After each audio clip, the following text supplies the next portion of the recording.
This is the UTV 44 High School Football Game of the Week. Brought to you by Whataburger.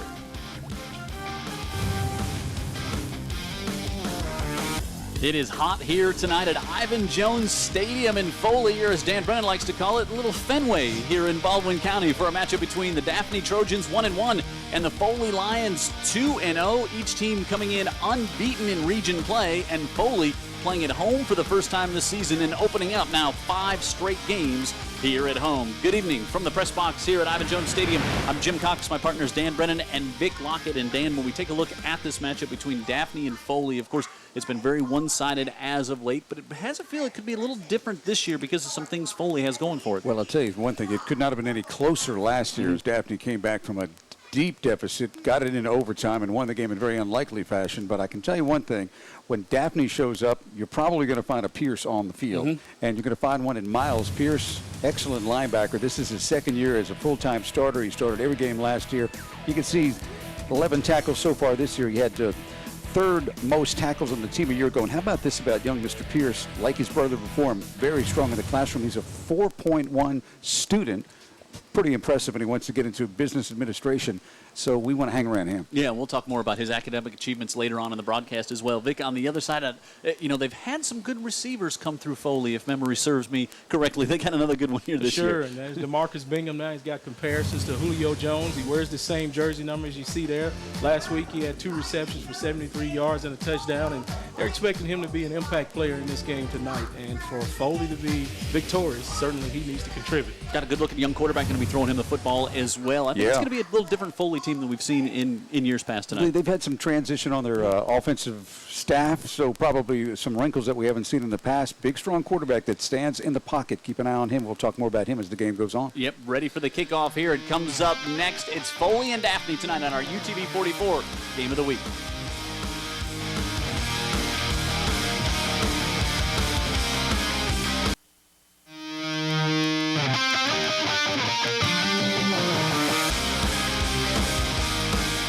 Foley tonight for our UTV 44 Game of the Week. Daphne and Foley and Pat Greenwood. This rivalry has been a little one-sided over the years.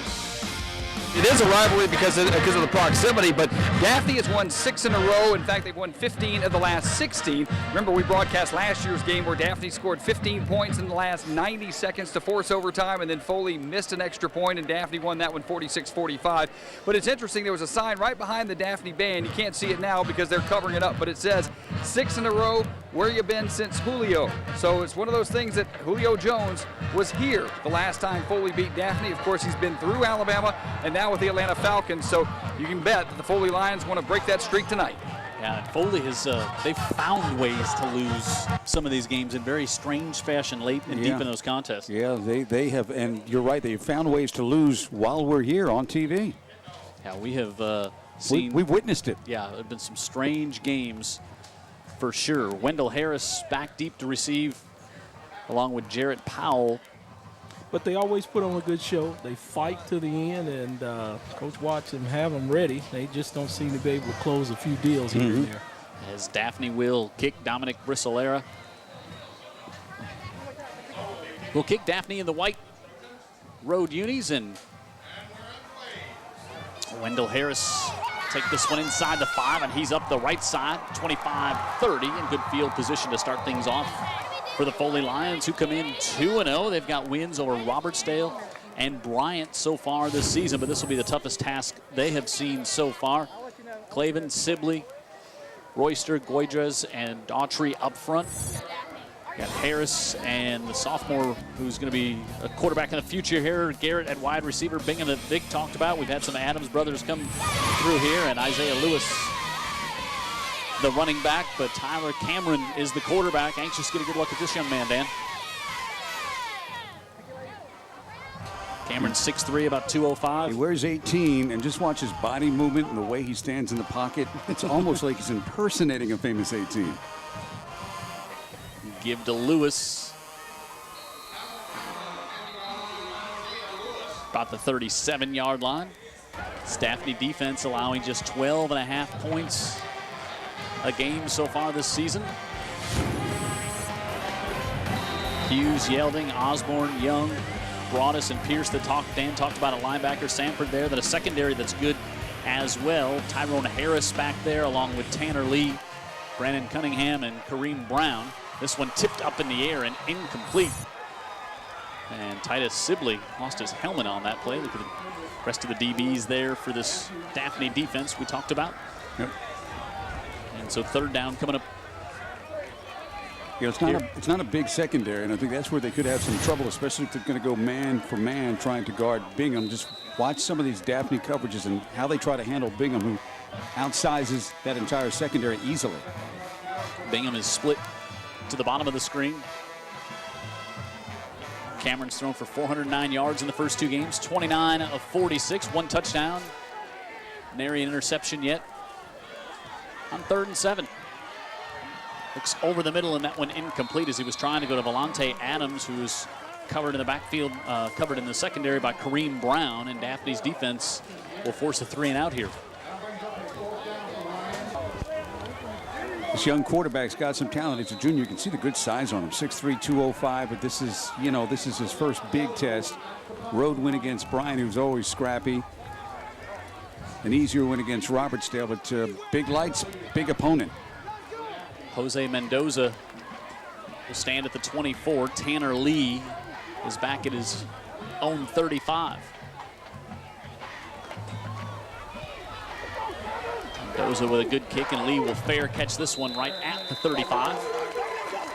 And Daphne will take over there. Don't forget, you can reach out to us all throughout the game. Send your questions to heyguys@UTV44. We love hearing from the viewers and get questions all throughout the games. We'll do our best to answer them throughout tonight's contest here in week 3 of the high school football season.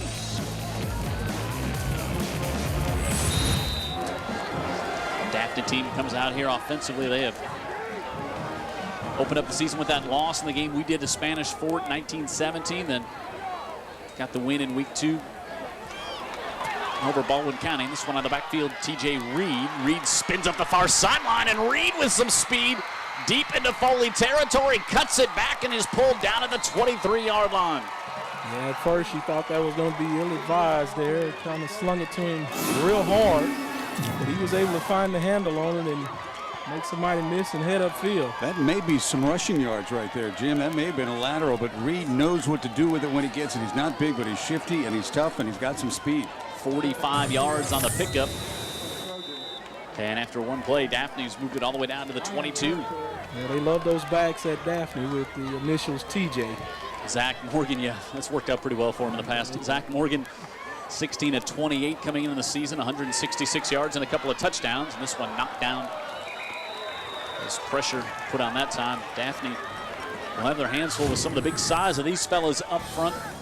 These guys will have to deal with the big guys there. McMillan, Meadows, Glass, and Dupree up there. We also have Jacob Burrows in the starting lineup now. Tolbert along with Yelding and the other Tolbert on the outside. TJ Reed, kind of the all-everything guy that the offense goes through in the backfield along with Cooper and Zach Morgan. 2nd and 10. TJ Reed on the right side to about the 22-yard line. Come out with a little power, try to establish the run. Effie Blandquist with the tackle there. Rincher and Blandquist outside linebackers. Sanks, who was our guest on the pregame show. Turner and Austin Teal. Teal 6'3", 324. Almost ran over Dan on the field. Sewell and Henry, the other linebackers as well. And he's all at 324. He's not. They're not just going heavy there in the secondary. Carvin, Bell, Smith, and Powell back there for the Lions. 3rd and 9. And a whistle and a flag prior to the snap. I'll bring this one up to 3rd and 14. We talked about Sanks, 6'2", 290. Teal at 324. Fire the snap. Snap infraction against the center. 5-yard penalty. Replay the down. Harlow Owens, our official tonight, wearing the white hat. Yeah, a couple of impressions of that defensive line. One, the big guy, 99, almost pinned me against the fence accidentally, and I would have been dead. And then when we were talking to Sanks in the pregame, he was all football, wasn't he? Yep, another good student as well, Sanks. Now looking to throw to the near side, and this one overthrown and incomplete as they tried to go up top to Tolbert there. And they'll bring up 4th down for the Trojans. Kind of Fourth down from the 26, so it would be a 43-yard field goal. Yeah, they tried to ISO Tolbert over there. He was one-on-one by himself. They had trips to the opposite side, trying to influence the defense to go where the crowd was, but they wanted to get him with some action one-on-one with the DB, but pass just wasn't there.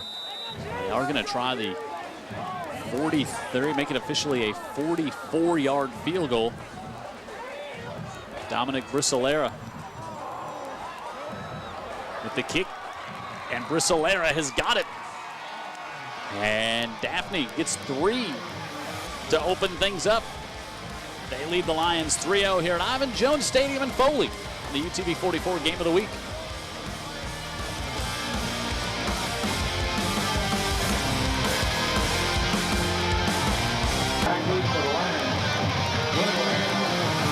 Dominic Brissolera with a 43-yard field goal puts Daphne on top, all set up by the big play from TJ Reed, the 45-yard scamper up the far side, and Brissolera will kick this one off. And Foley, after going 3 and out to open things up, will get it back offensively.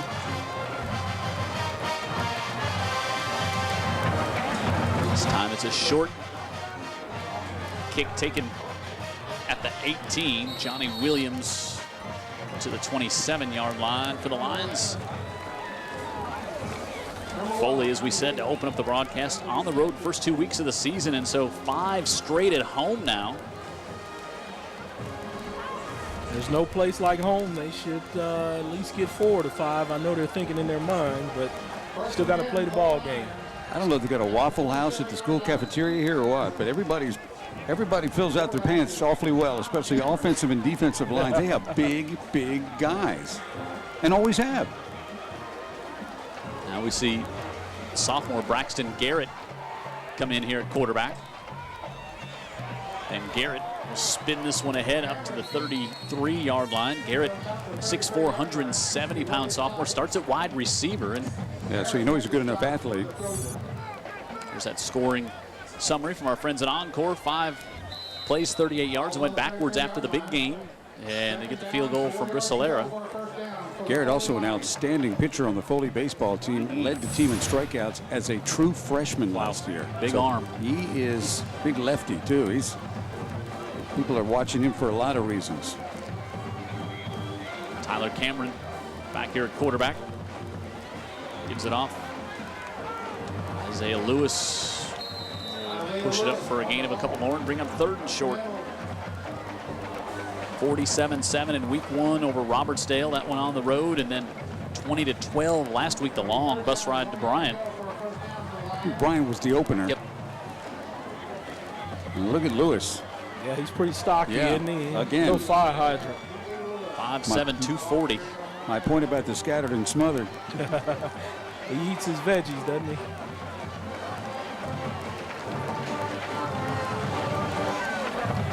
Come up and threaten him for this quick snap, and then look over to the sideline, make the adjustment.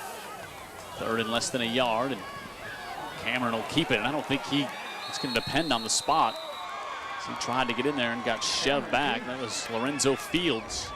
He's their leading tackler, pretty busy man. Fields had a good day against Spanish Fort in that opener that we did.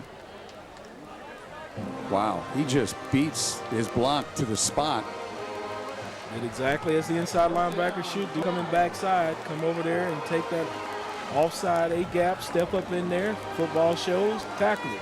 He did get the first down, didn't have to get much, so he got just past the line of scrimmage, and that was good for the first down. And now they'll go back with Garrett at quarterback. Pretty favorable spot, because certainly looked like he didn't get much.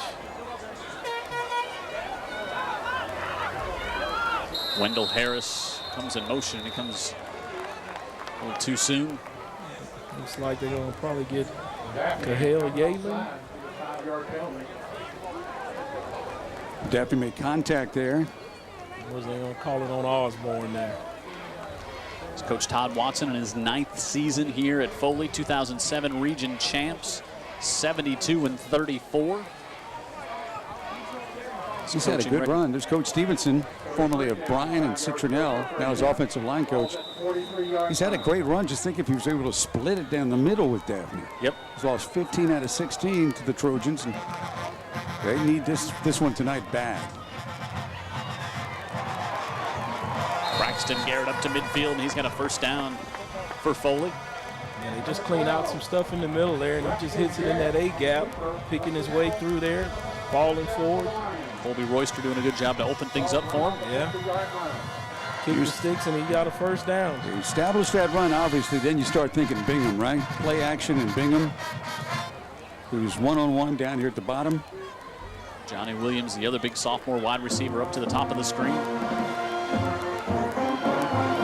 Adams in the slot.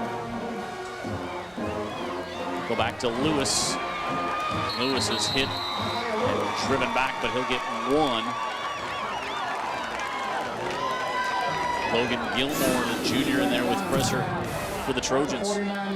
Lewis has got to take it right there, and he didn't see anything in the middle. He saw Lorenzo Fields stick his face in there, but then Fields did a good job of shuffling his feet and leaving him on the other side. Trent Ellis, the sophomore, also in there. 2nd and 9.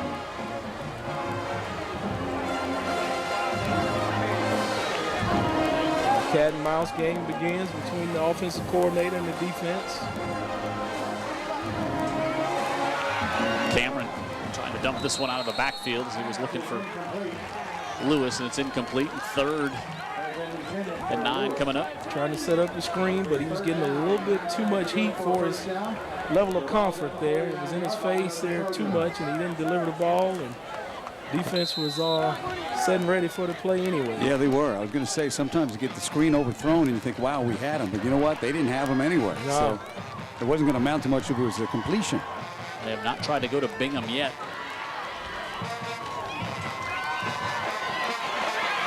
Cameron's rolling out to the right side. He's going to be hit and dropped for a 2-yard loss.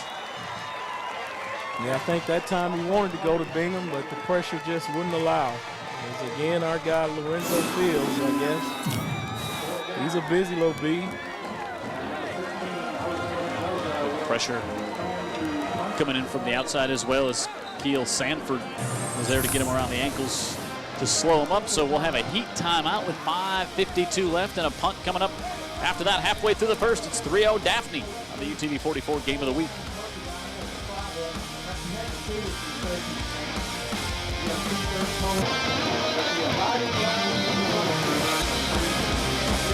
Looking across at the Daphne sideline here tonight, our UTV 44 Game of the Week in Foley. Josh Mendoza coming on, Coach J.C. Todd. Very inspirational just to see him. Wow, great video piece done by our crew at UTV 44. You got to get a look at this thing, y'all. Really, really great. Tanner Lee back to receive this one at the 15. Pressure coming. Mendoza steps around it, trying to get the kick off, and now he won't. It's picked up. Ball still loose. Still loose. Picked up again, and Daphne's got it at the 23. Pressure came from the outside. Mendoza couldn't get the kick off. And then it turned into a little Garo Upremian look to it. Yeah, he felt the heat. Yeah, Taryn Fleeton got on it. Watch this thing break down 6 ways from Sunday. Yeah, he thought he was going to get a second opportunity to kick it here, and right here the coach would probably tell him, hey, just fall on the football so that they don't get any more positive yardage out of it. He loses the handle on it, and so Wheaton comes up with it. Fleeton.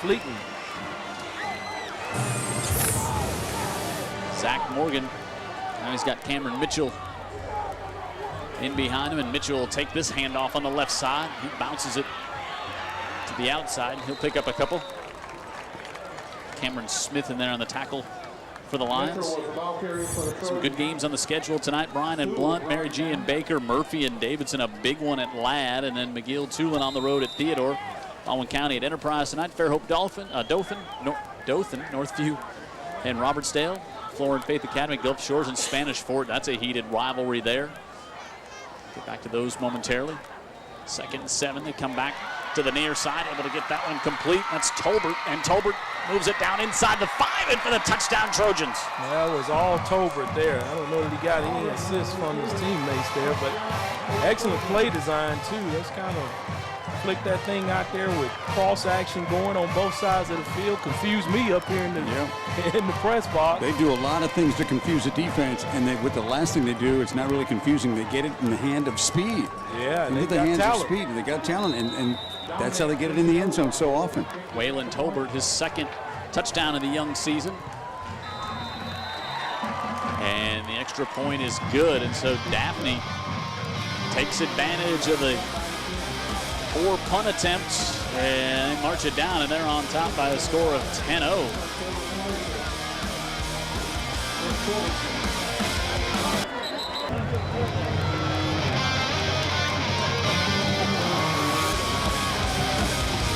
That's what set it up. That muff punt, Fleeton picked it up, and then just like that, Waylon Tolbert takes the pass on second down, takes advantage of poor tackling from the Lions, and he's in for the score. And Daphne's on top 10-0.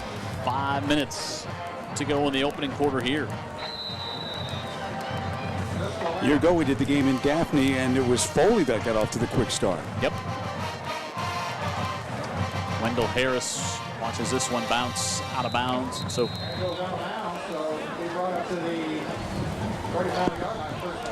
Foley will take over at the 35.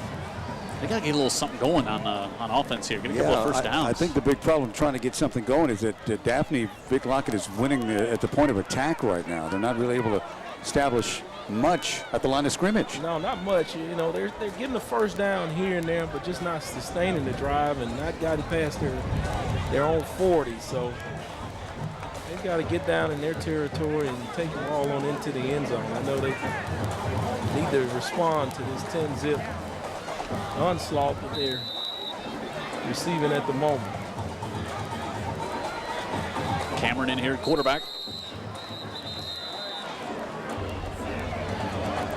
Way on the far sideline. Yep.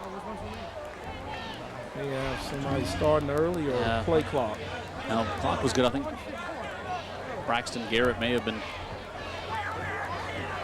moving a little prematurely. Let's see, maybe a sideline warning. If we keep guessing, we're going to get it. We'll get one of them. Now we'll wave it off. It's a wave off. Okay. No penalty. Coach Glenn Vickery. My next guess was a ground rule double. Just 2 plays on that scoring drive there, 41 seconds. 2 short fields for the Trojans so far. They haven't had to go far.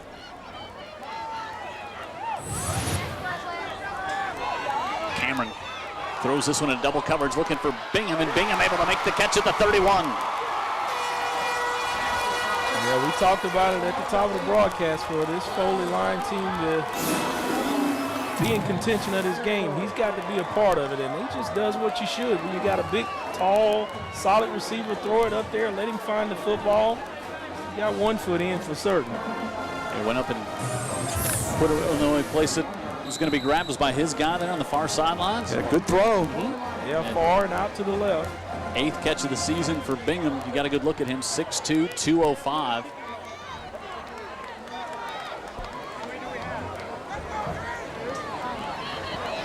Lewis trying to get around the right side. Good pressure on the Lions. Jay Hughes there, or I should say by the Trojans, and Jay Hughes there to make the stop. Yeah, Lorenzo Fields staying in there. He's going to look at that long throw, 22-yard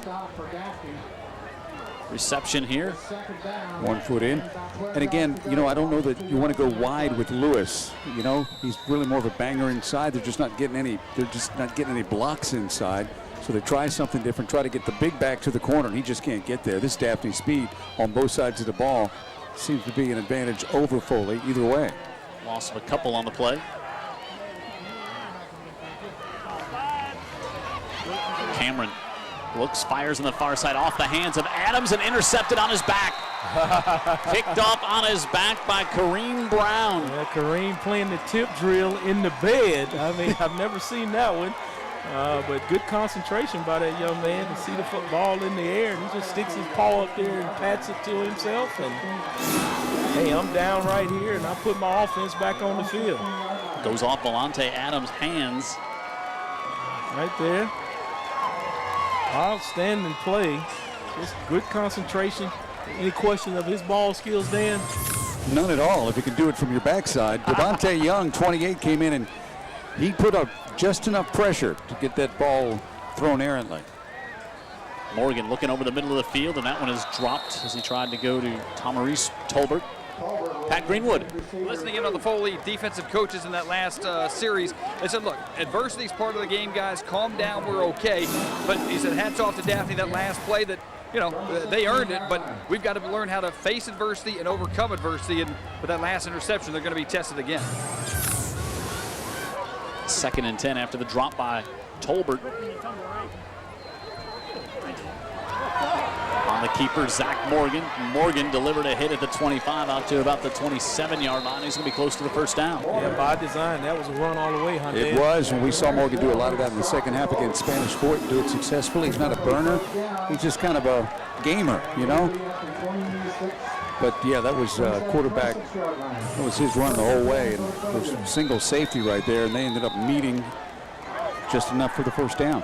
Yeah, they influenced that defensive tackle. He thought the back had the ball, but nope, quarterback comes right behind his butt. Morgan was on our pregame show with us. Enjoyed talking with that young man. And some movement before the snap on this one. Really talked about him. He said, you know, it really felt like he did start to kind of come into his own in that second half against Spanish Fort, and then Coach Vicker was saying, you know, and then against Baldwin County, just got some playing time. That's what our young guys needed, or guys who hadn't played a lot. They just got to play some football on Fridays. Yeah. Hey, speaking of young guys, there's Coach Glenn Victory, a state champion a few years ago. This Foley team really with a lack of a senior class. It's kind of been dwindled down to the mid-teens, which is pretty small for a senior class. They generally have between closer to 25. There's what Vickery's done at Daphne, which has been awfully good. And, of course, we knew him at Davidson before that. Yep. Yeah, I mentioned that 2010 state championship team. That was a great high school football team. 1st and 15 after the walk-off against the Trojans. Reed slowed up in the backfield, still on his feet, spins away, and now he gets up the far side and almost back to the original line of scrimmage. Yeah, Sean Shanks had him dead to rights for a loss back there, but he was able to wiggle out of that, step out of his tackle, and pick up some positive yardage. There, Shanks has him right there. I mean, Shanks has got him by 130 pounds, by the way. Sanks, I should say, and also a guest in the pregame show. 2nd and 11, so pick up a 4. They're going to come to the near side, and they do. And Tolbert slips a tackle at the 30, at the 40, and he's up the sidelines and can't stay in, but he's going to have the first down at the 42. Well, there's that talent Dan was talking about. Hey, just throw it out there to those quick and fleet guys right there. And look, he just catches the ball and just beats his guy to the corner there, and he turns it on. I think he's going to go for a touchdown, but just couldn't keep his feet in bounds right there. 17 yards for Waylon Tolbert, who has the touchdown in this one. Powell, the cornerback, needed to turn him back inside toward the play, toward the pursuing defense. Wasn't able to do that. Excellent point there, Dan. Looking to come to the near side. Morgan will just pull it down and looks for a block downfield from Tolbert, and Morgan pushes his man out of bounds across midfield. Powell's having a rough 30 seconds in his life right here because he's the one that ends up on the ground at the tail end of this thing. He fights off a block, and Morgan disposes of him. Yeah, Morgan there, it looks like it was a busted play. And so no one was at home. He said, I'll just make way myself. Another first down for Daphne. Play action to Reed, looking over the middle of the field. That one just a little high as he tried to go to Maurice Tolbert. You know what I'm noticing about Morgan in this game, guys, is he is playing at full speed and that there's no hesitation. He's not maybe making every correct decision, but there's not a whole lot of doubt. He's doing what he thinks he needs to do right here, right now, whereas opposed to that first half against that Spanish Fort defense, you could see it was his first start. It was all over his body language, all over his face. And coaches will tell you all the time, if you're going to make a mistake, make it full speed, and he's turning it loose and letting it happen. Good point there, Dan. That's why his team's probably up 10-0. 2nd and 10. Looking again over the middle of the field. He drops this one to Tolbert this time, who lost the football. And now they're going to say incomplete. That was a nice throw. Tolbert took a hit. Yeah, take some guts to go across that middle there and catch that football on that skinny post like that, because you know there's probably a safety sitting back there waiting for you to unload. I think Demarius Bell was the one who did the unloading. Yeah, Bell 24, the safety. He saw that when it was all right in front of him. Yeah, he's getting back there deep and he sees it happening. That's the great fire. There's a catch right here. He catches it. Tober's waiting right there to dislodge the football. Did it right on contact. Good timing, good clean hit. Nothing dirty. Football. Makes it 3rd and 10 from the 48. Reverse on a handoff. They give this one to Tolbert, and Tolbert, he lowers his shoulder, and he's going to have the first down inside the 30. Physical play from Waylon Tolbert at 5'10", 155. Yeah, Daphne, you know, you only have to look at the weights on how big the kids are. Just watch the way they play. They play like, hey, you know what? We're Daphne. They just come at you. Yeah, right here, he just lives a little authority at the end of the play to finish the run. He wants a touchdown. He wants Jim Cox to call his name scoring there. He ran right over Jared Powell then and picked up the first down.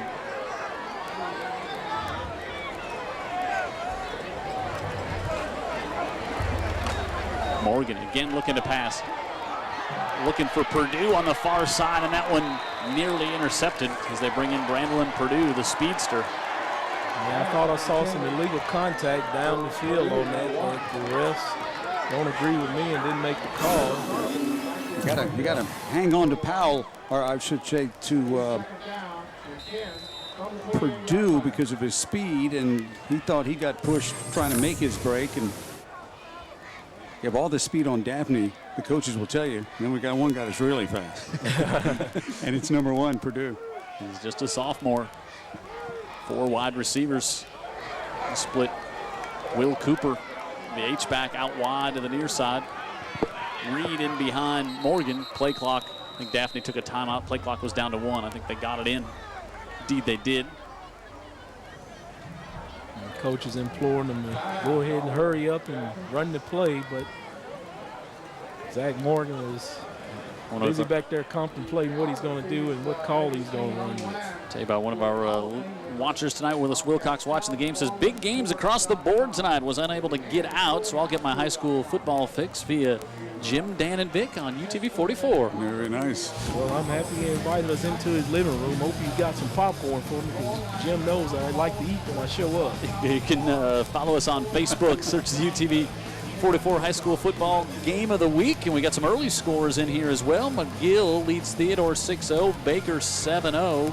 Baker scores on a block punt.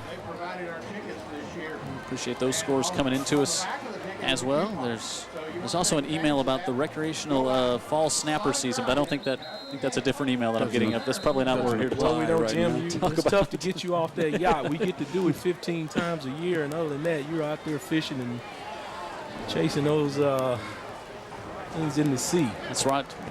We'll do it again in a few weeks here. 1:41, 2nd and 10 to go after the timeout. Daphne's got a good rhythm going offensively. Oh, they do have a good rhythm, and Foley's got to do something to disrupt it. That interception would have been nice right there. On the far side, just squatting down to make this one. His catch is Yelding, and Yelding lost the football, and it goes out of bounds. So again, that was Demarius Bell coming over there to put a big hit on. He's a big safety, 6'1", 170. And Daphne, a lot of this Daphne skill is on the smaller side. They play fast. They play aggressively. I'm not sure he wasn't down when the ball came out, but they marked it back. 3rd and 7.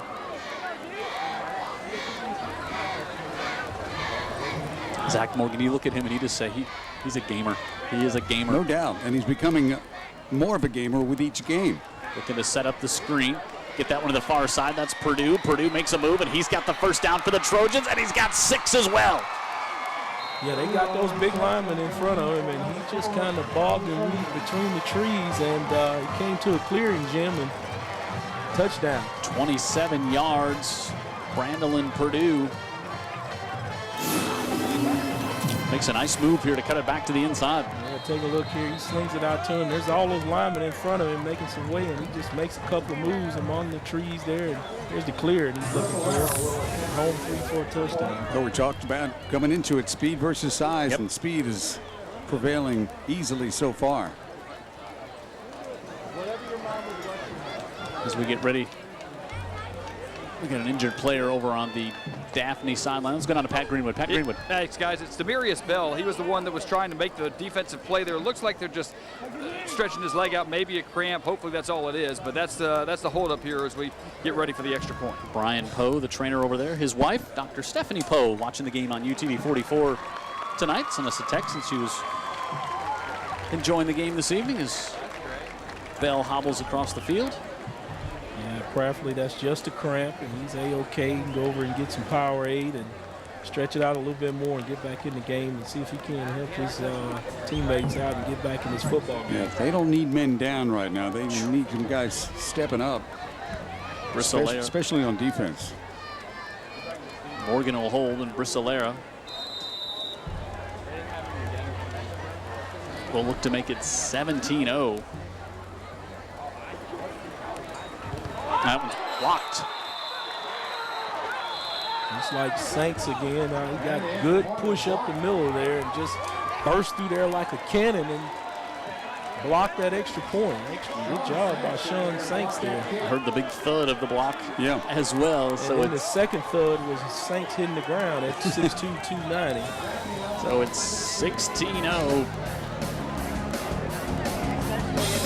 I want to thank our presenting sponsor, Whataburger, bringing the games here every week on UTV 44. Proud to have them back with us again this year. And I think I may visit them after this year. We got a long ride home, so I'll be eating that minus the avocado. But with the bacon? Yeah, nah, no pork or beef. They'll not do that. I look terrible enough. That's a great thing. You can build them any way you want. That's right. 8 plays, 85 yards, 2.5 minutes. 25-yard touchdown pass to Purdue. And it's 16-0, and going to give a little help to the scoreboard operator here that they have it 18-0. It's bad enough to be down 16-0 at your home barn, and going to have somebody put an extra 2 up on there. No, you don't need that.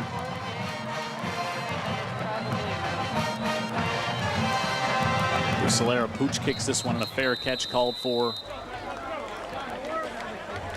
by the Lions at the 26-yard line. Yeah, they're looking to get a turnover with that pooch kick there. Want to see if the up guys are sleeping or not. Have the kickoff team run down there real fast if they can jar the ball loose and steal a possession there before the quarter ends. Matthew Stinson, who did that. Hey, how about the last 3 possessions for Foley? Punt, fumble, interception. Yeah, I think that's the reason you can do that pooch kick, is because you're looking at things right now, matchup-wise. Daphne's defense isn't real threatened by this Foley offense so far. So they're thinking we can take some shots and steal a possession here. And if we don't, we're okay. Cameron looks over to the near side. Lewis lines up just to his left. Cameron going to keep this one right up the middle, and Cameron can be up near a first down for the Lions. Yeah, get all the action going one way and then have it come back the opposite direction. Don't take it really wide, just maybe that B gap. And have Devontae Young have to take him for a ride, and they actually got a first down out of it. If it's Cameron, if it's Garrett, or if it's Lewis, they need to establish the ground where they have any chance to get operating in the air here. Daphne's just too solid, too good defensively. Inside a minute to go in the opening quarter. Garrett comes to the side, and Bingham's got it. Bingham takes a big lick but holds on to it. He'll pick up 8, and then a flag at the end of the play. Looks like something was said. Bingham's a big guy, as you can see. He's a big guy. He can take the big hit right there. They got him high and low. It stands, nice little pickup. Looks like it's going to go against Daphne. Didn't really see anything on that replay there. We'll get an explanation here. There's no flag on the play. All right, there you go. We thought it'd been some type of formation violation, but after consulting Harvell there, gave him clarification and said, no, they were good. Pickup of 9. Clayton Boydra's the center there, 6'0", 307.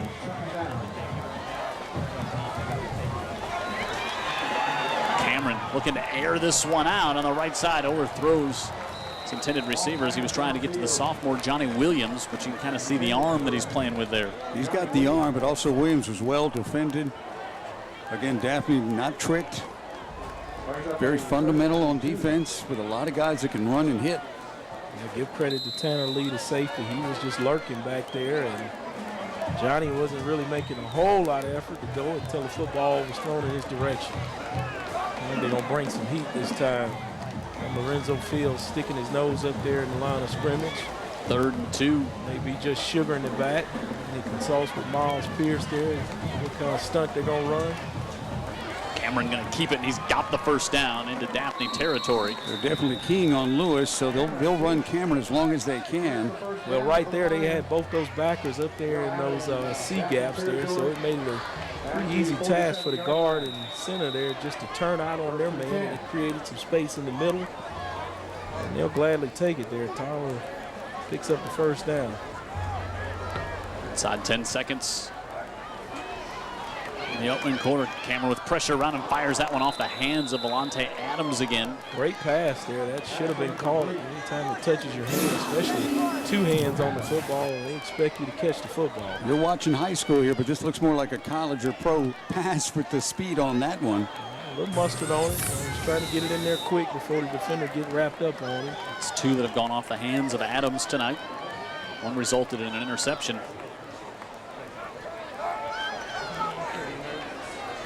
There they go with the threat at the line of scrimmage, but then look over and get the play, and Coach Watson and the offensive guys give them a new play and tell them what to run.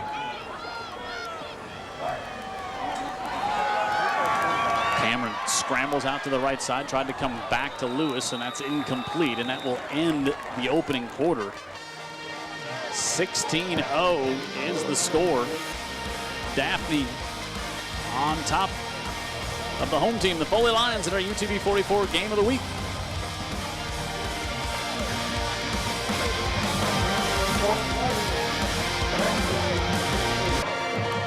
I want to thank the WHCB team, Mark Stewart.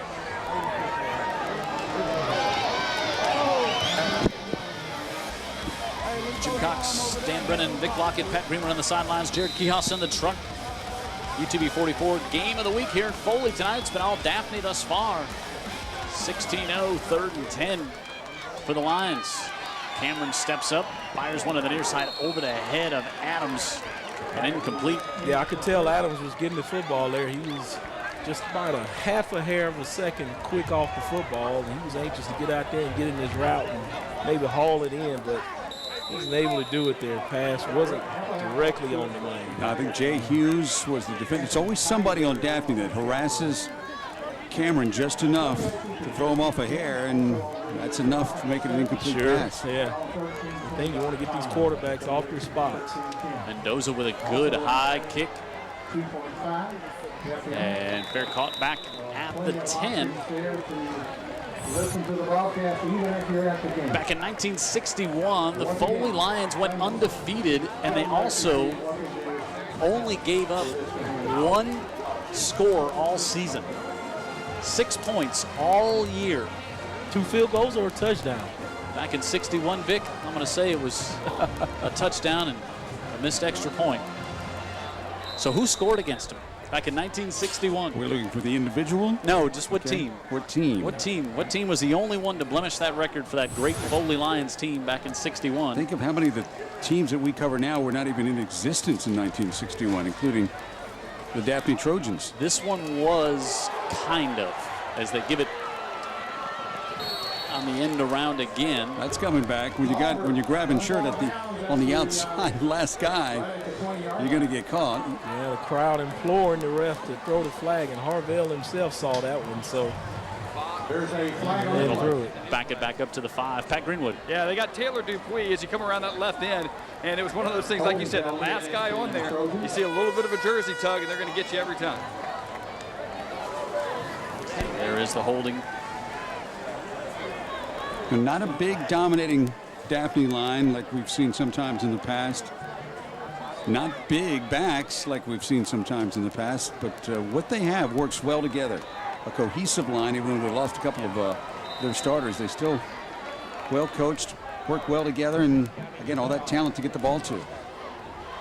Looking to throw out of the end zone, and Morgan is going to be hit and dropped at the safety. Gave it to him, thought he got out past the goal line, but they say no, and so it's a safety. Well, good something positive happened for the Lions here. It looks like he wanted to try to hit an out and up, but his line didn't quite give him enough time to do that. He stepped over just to slide over to find him some space and get an alley there. Right here, then he slides over here, but he actually slides into trouble. They take him down for a safety. Yeah, Teal and Turner were in there. TNT. Heads up play by McMillan. The center tried to block him out across the goal line to avoid the safety. Okay, now for Foley, you're right back in it if you can take advantage of a short field, which you may get right here. Yeah, now you also think about, well, now it's a two-score game, and you don't have to chase the extra points. You can just kick the PAT. Exactly. So that holding call is what sets up the safety. Yeah. It was a grab of the jersey that put him back at the 5, and it was a grab of the jersey that kept the quarterback in the end zone. Actually made the tackle, huh? McGill on top of Theodore, 29-3. UMS and Thomasville, 14-14. Again, Troy Dixon not playing for the Bulldogs tonight. That's big. That's huge. All-state back out. Mobile Christian leads Leroy 21-7.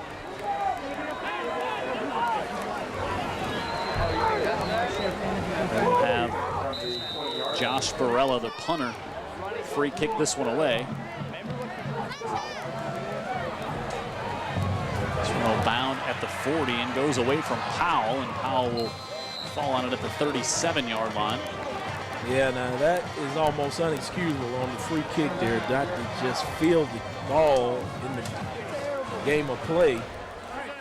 Bad mistake right there. So right now, Dan, is not starting out well for the Lions. No, it's not, and they're just a step out. They're just a step slow. They're just just not as cohesive in any way as Daphne's looked here in the first quarter play. Now it's only one quarter in the books. We've seen these games go every which way. Stay tuned now. Yeah. Including into the fifth quarter multiple times. Yes.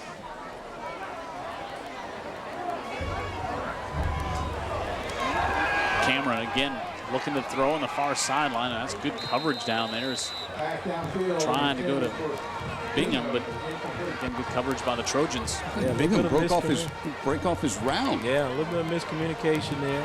Had great protection and a chance to survey the field and get the ball out. Just couldn't connect there. Al Malone was back on the coverage.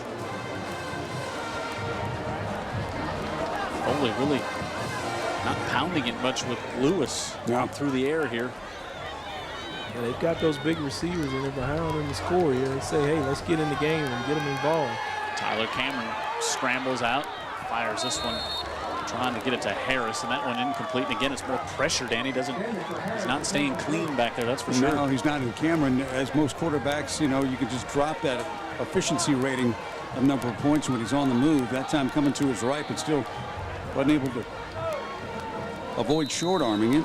Yeah, Mario at Osborne was harassing him big time there. Just held a whoop-less block there at the tackle on the quarterback's face to make it throw an error. 3rd and 10.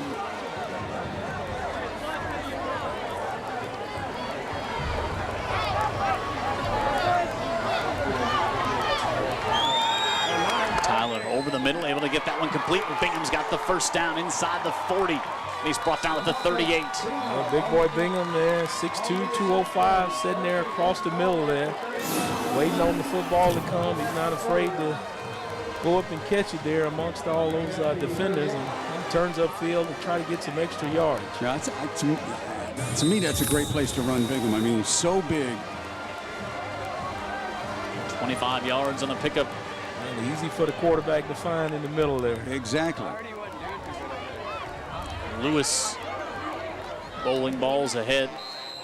Going back to Bingham, he tweeted out this week that he's going to make his commitment next week if everything goes according to plan. Yeah, he's been looked at by South Alabama. I think he's got an offer by Cincinnati. Tommy Tuberville. He can spot some talent. Western Kentucky. Western Kentucky.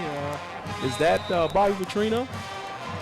Yes, it is. So it is someone else that can spot some It is talent. today. Stay As a matter of fact, tuned, he's in Mobile right now. He's in Mobile, yeah. Probably watching us right now. Yeah, he's got nothing to do. Near side of the backfield, Lewis hit, and that one jarred free immediately is Tanner Lee. Tanner Lee giving up about 100 pounds on the back. And I would say Western Kentucky administration hoping that Petrino is spending his free time doing something as tame as watching a high school game You on don't TV. think he's on a jet somewhere having a conversation on a runway? Well, and there's some other things he's got tangled up in. Well, there is a Harley Davidson. Third dealership. and 4. Cameron looks over toward the Foley bench.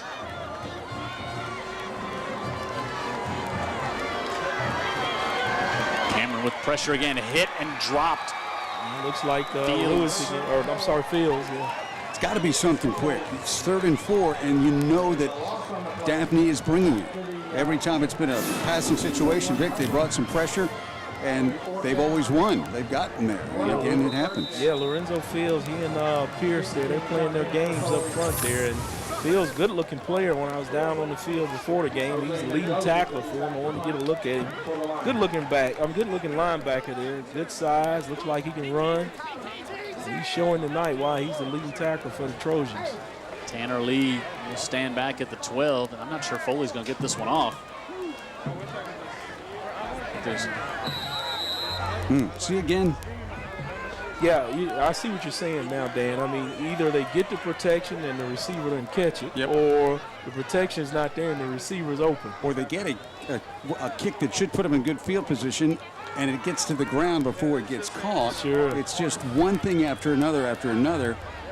It just hadn't been their day so far.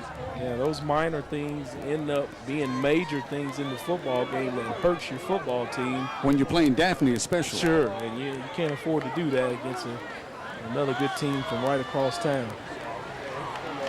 Or across the county, I should say. Head ball, delay a game against the offense. 5-yard penalty, still 4th down. Foley only had 10 men on the line of scrimmage there, and they sent out Ja'Carry Turner, or 10 men on the punt team, and brought the play clock down. Sort of things that give Coach Watson gray hairs. Already got those. Or make him lose the ones he has. Tanner Lee at the 10. We'll take it again to the end of tonight's game. You can vote for the player of the game from United Rentals. And we'll give you 3 choices, then we'll hear from that player and about that player at halftime. As last week, the winner was a young man from Davidson. We'll tell you all about him at halftime.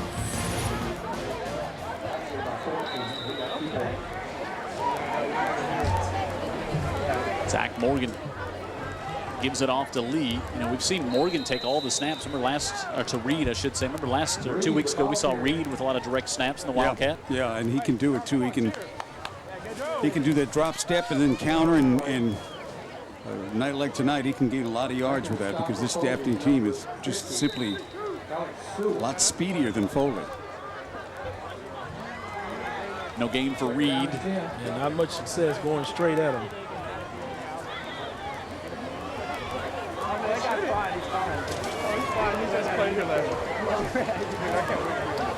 Slake's playing a different position there. He's standing up. Play clock at 5 and a bad snap and the flag. So the way that snap came out, like Morgan wasn't ready for it. And then it rolled back to him like he wasn't in the shotgun. Yeah.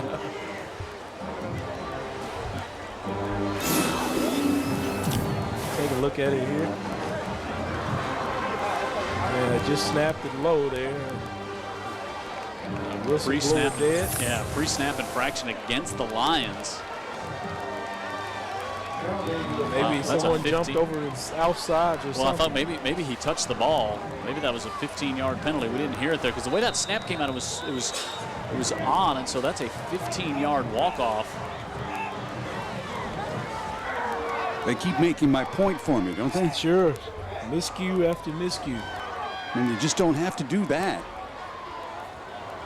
Morgan Throws it out to Purdue. Purdue splits a couple of defenders to the 44.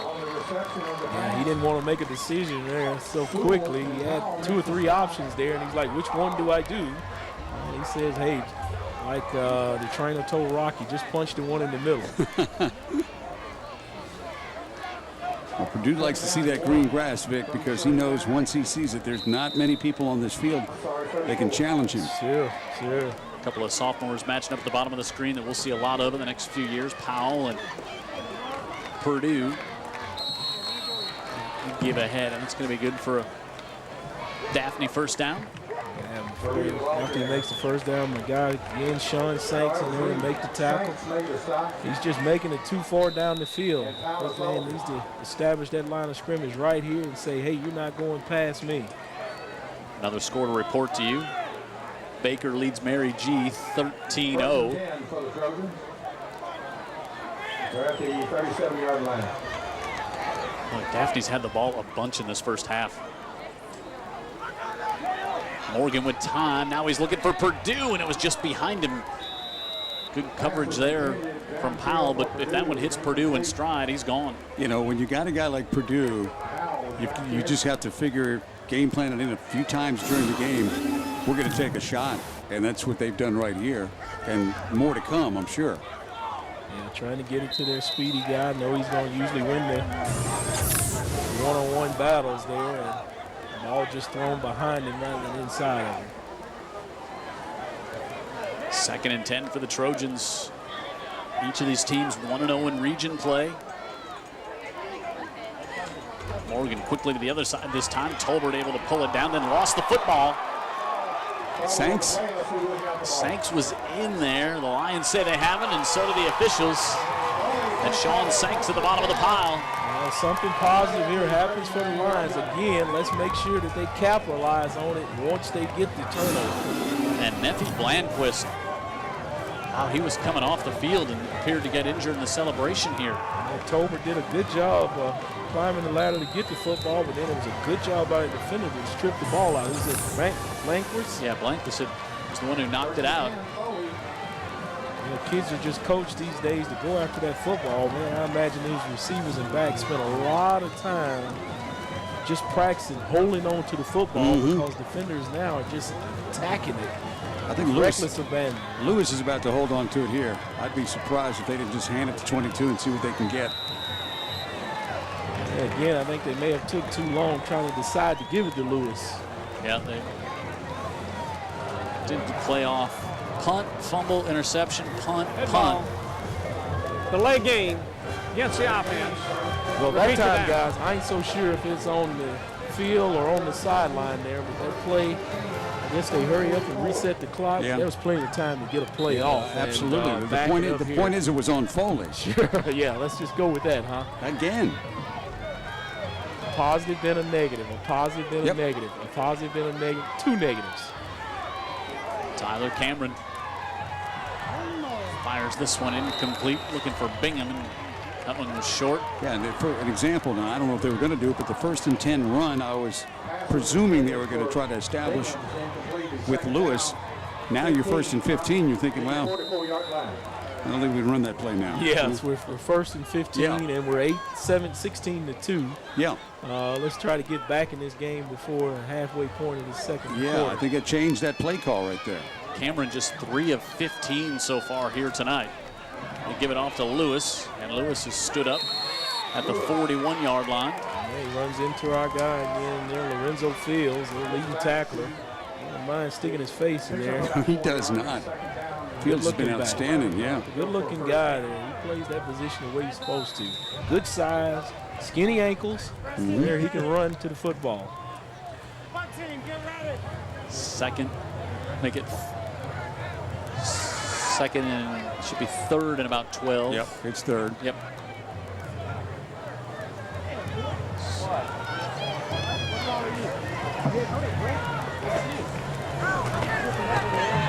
Cameron on the right side. Adams, did he hold on? No. Coverage, Kareem Brown. That was a great throw. And that was a great defensive play by Kareem Brown there. He had that forearm out there to make the tackle and his near arm trying to bat it down. And simultaneously, I think the ball got there and him as well. Yeah. 3rd and long, and guess what? Daphne brings people, and they get around him again. Great throw. Yeah, just great coverage. Look at that. I mean, he gets his hand on the football, got his forearm there, ready to make the tackle. Outstanding. Mendoza out to punt again. They'll run the punt team out there with 13 seconds on the clock and see if they get this on off with no problem. Squandered opportunity with great field position. Yeah, positive, negative. That's what it's been about for the Lions tonight. Mendoza, good high kick, fair catch call for. They'll let this one bounce and it'll go into the end zone. So they'll net only 21 yards on the punt. More folks to bring in high school football here on UTV 44 Encore Rehabilitation. H. Clash and all his friends and workers all throughout the state. Also Greer's Marketplace since 1916. One of Vic's all-time favorite human beings, right, Vic? Oh, yeah, that's right. Robert Greer, one of my favorite guys to wear the red, white. I hate the orange and blue, though. 1st and 10, Daphne. Now they'll go the direct snap to Reed, and Reed has stood up out at the 22. And we'll see if we take our heat timeout. We will, as we're halfway through the second quarter. 16-2, the Daphne Trojans on top of the Foley Lions here at Ivan Jones Stadium in Foley under UTV 44 Game of the Week. 16-2. T-shirts, polo shirts, shorts, hats, bicycles, stadium chairs, car tags, and a lot of paraphernalia for advertising.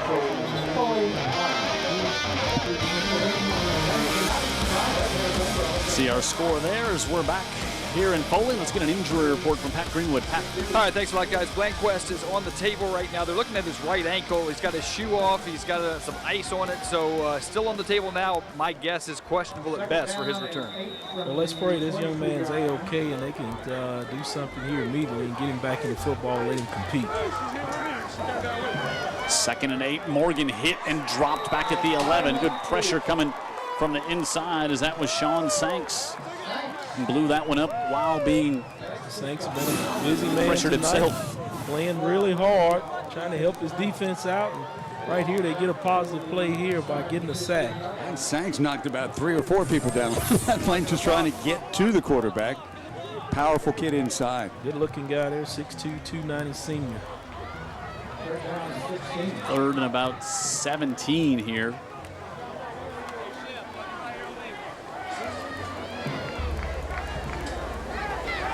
Morgan out of the backfield. So sent off to Reed. He'll be dropped to the 11, and a holding flag will be whistled back around the 4 or so. And oh, it's a personal foul against Foley, and that's going to give them. Well, that's the rhythm of Foley Lions. A positive play with the sack and a negative play here with the personal foul. So. Wow, I thought it was going to be a holding call back there. Well, if they held somebody, they did a terrible job because, I mean, he was getting all kind of heat. They were swinging. Personal foul, roughing the passer against the defense. Wow. 15 yards, Killer. first down. Absolute killer. Yeah, the swing pass was on. They were going to let the lineman come upfield and try to get the back behind them, but one of the linemen a little late, I guess, on getting to the quarterback, not realizing the football is long gone. 4th penalty against Foley here. Wow. That is a tough one right there, a possession penalty. Yep, you would have had a great field position. Saying that one was against Austin Teal. The pitch to the near side. Reed trying to get to the corner, and he'll step out of bounds at the 33. And Daphne using some of that speed there just to get around the edges there. Simple little pitch play. Everybody runs it from Pee Wee League into high school, college, pro. We'll rarely run into pro because those guys are so fast there.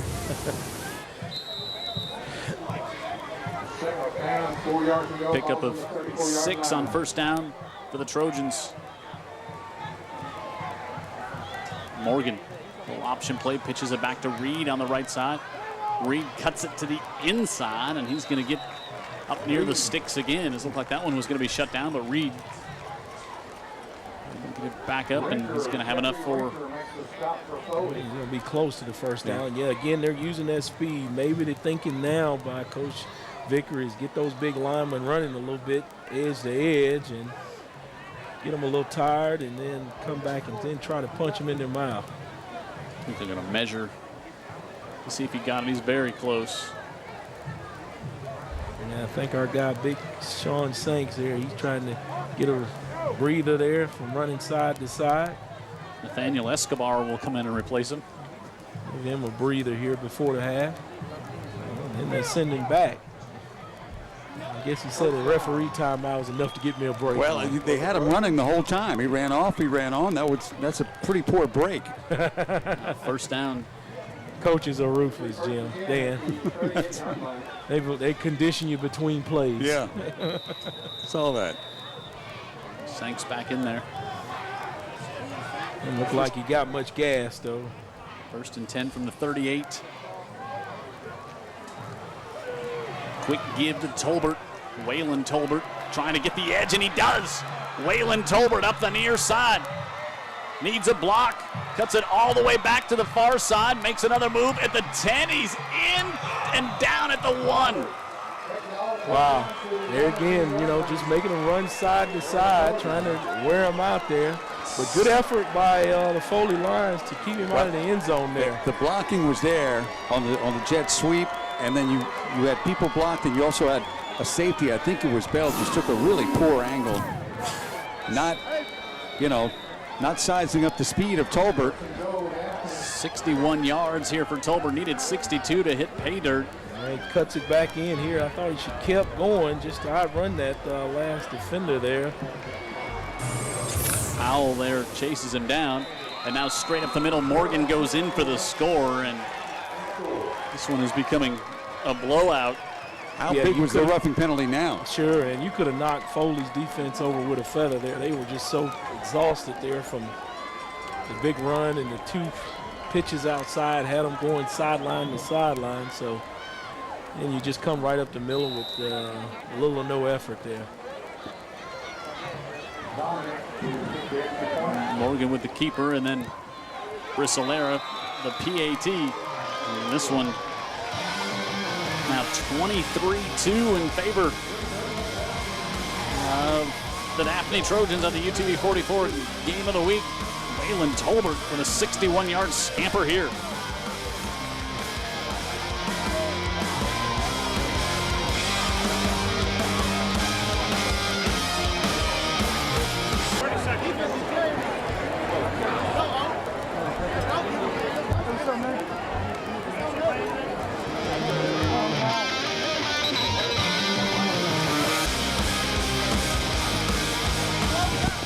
Aaron Foley for our UTV 44 High School Game of the Week. This one's been all Daphne thus far, and they've got some help from Foley, but Daphne's been impressive here, Dan Brennan.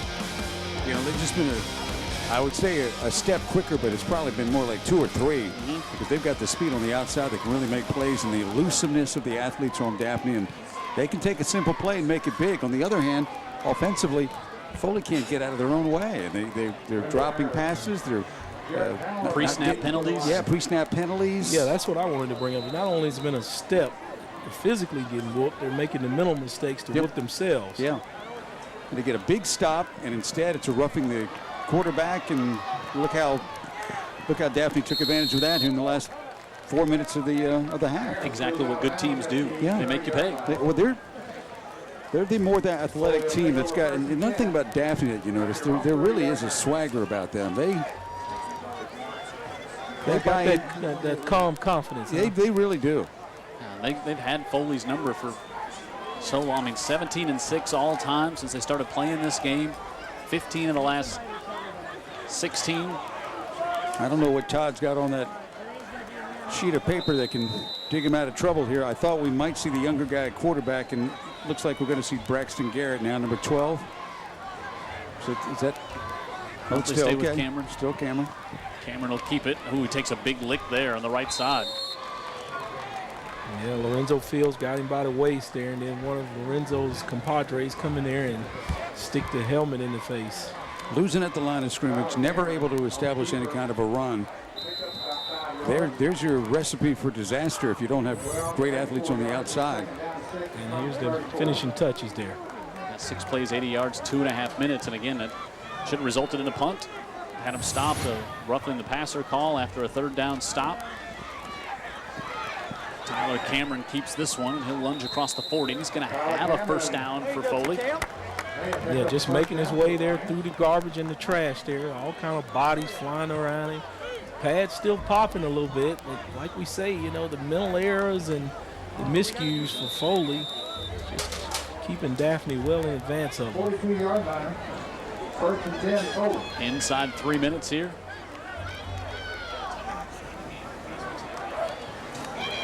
Tyler Cameron comes to the near side. Adams holds on to this one, and he stays in bounds, then picks up a couple more after the catch. They've got some physical mismatches. Okay, let's see what happens here. Here's a nice positive play. Great yardage pickup. Let's see if they're going to stay in rhythm and give us a negative at this point. Yeah, this is where they've always taken a step backwards after a nice play. Chris Shepard in the backfield now, replacing Isaiah Lewis.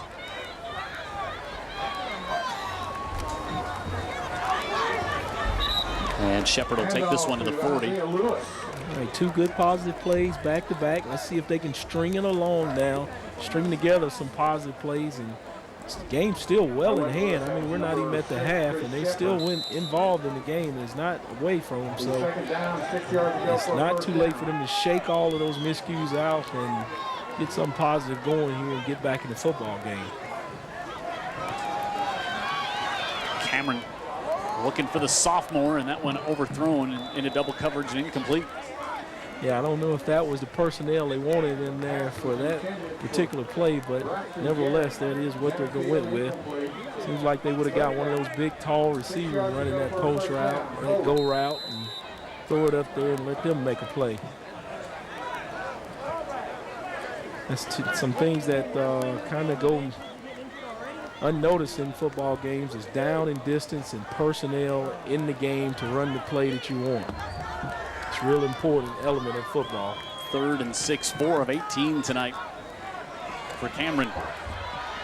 He comes to the near side, and that one hits Adams off his hand and incomplete. Yeah, way behind him there. He did a good job of negotiating the pocket there and just finding an alley to throw the football, except the alley was a day late for big, tall receiver there. Yeah, every time that Morgan's got to move his feet a little bit, you can see that he's, you know, that's when the inaccuracies come in with the throw, I should say, with Cameron, the big quarterback. And the other thing about him, he's got one pitch in the arsenal. No changes, no sliders. Everything's a fastball, so you better get ready for it if you're on the outside looking back at the quarterback. Get some stick 'em on those gloves. Huh? Yeah. Bingham up to the top of the screen. They're going for it on 4th down. Yep, 4th and 6. And that one hit at the line of scrimmage. And he got hit. Yep. And, of course, he got hit by Lorenzo Fields again. somebody we've been watching all night, right? Yeah, Fields is having a field day here with this Foley offense. You know, you got a guy that's all over the field, Vic, comes untouched. Yeah, he's putting together a tape here. He may want to make sure a few of these colleges get a look at him and his talents.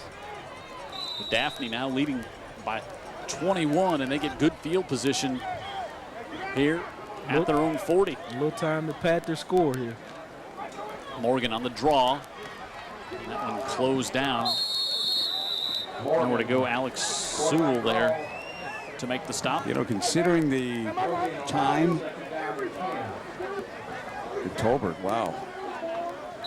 22. Yep, Purdue. The time and the field position, I think you go for more here. Yeah, this game's not in the hand for Daphne by no means. That one goes off the hands of Reed. Incomplete. I mean, if you punt it back to Foley, at this point, you're not that concerned with that. Right. But if you're Foley, you're thinking, hey, here's an opportunity. Let's make the best of it. No negatives, no miscues. Now I wonder if 3rd and 10, if they keep it on the ground here to make Foley take a timeout. Nope. They'll look to throw the screen play, and that one incomplete. And it trips to the top of the screen. They throw the bubble screen and doesn't go. Coach Watson wisely calls the timeout, try to preserve some time on the clock. Yeah, he didn't have to there. It was incomplete.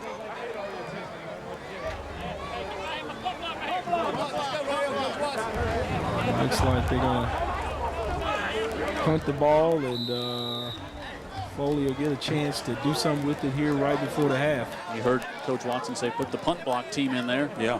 They're coming. They need to do something. Josh Varela, who actually only has one B at the start of his name, Varela, not the way I said it there, which sounded like there were 7 B's to start his name. Now they're going to think about this. Timeout called for by Foley. Well, you know, the good news for Foley is there's another half. The bad news is that the team that showed up in the first half can't afford to show up in the second half. Tell you about some more folks bringing you high school football every Friday night here on UTV 44.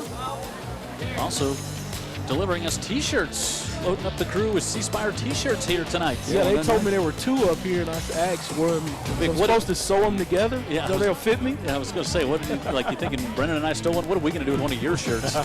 We could both be in there. Also, United Rentals helping us out at our games all season long, and a proud supporter of high school football on UTV 44. You know what size they brought me, Vic? It's medium. That's it.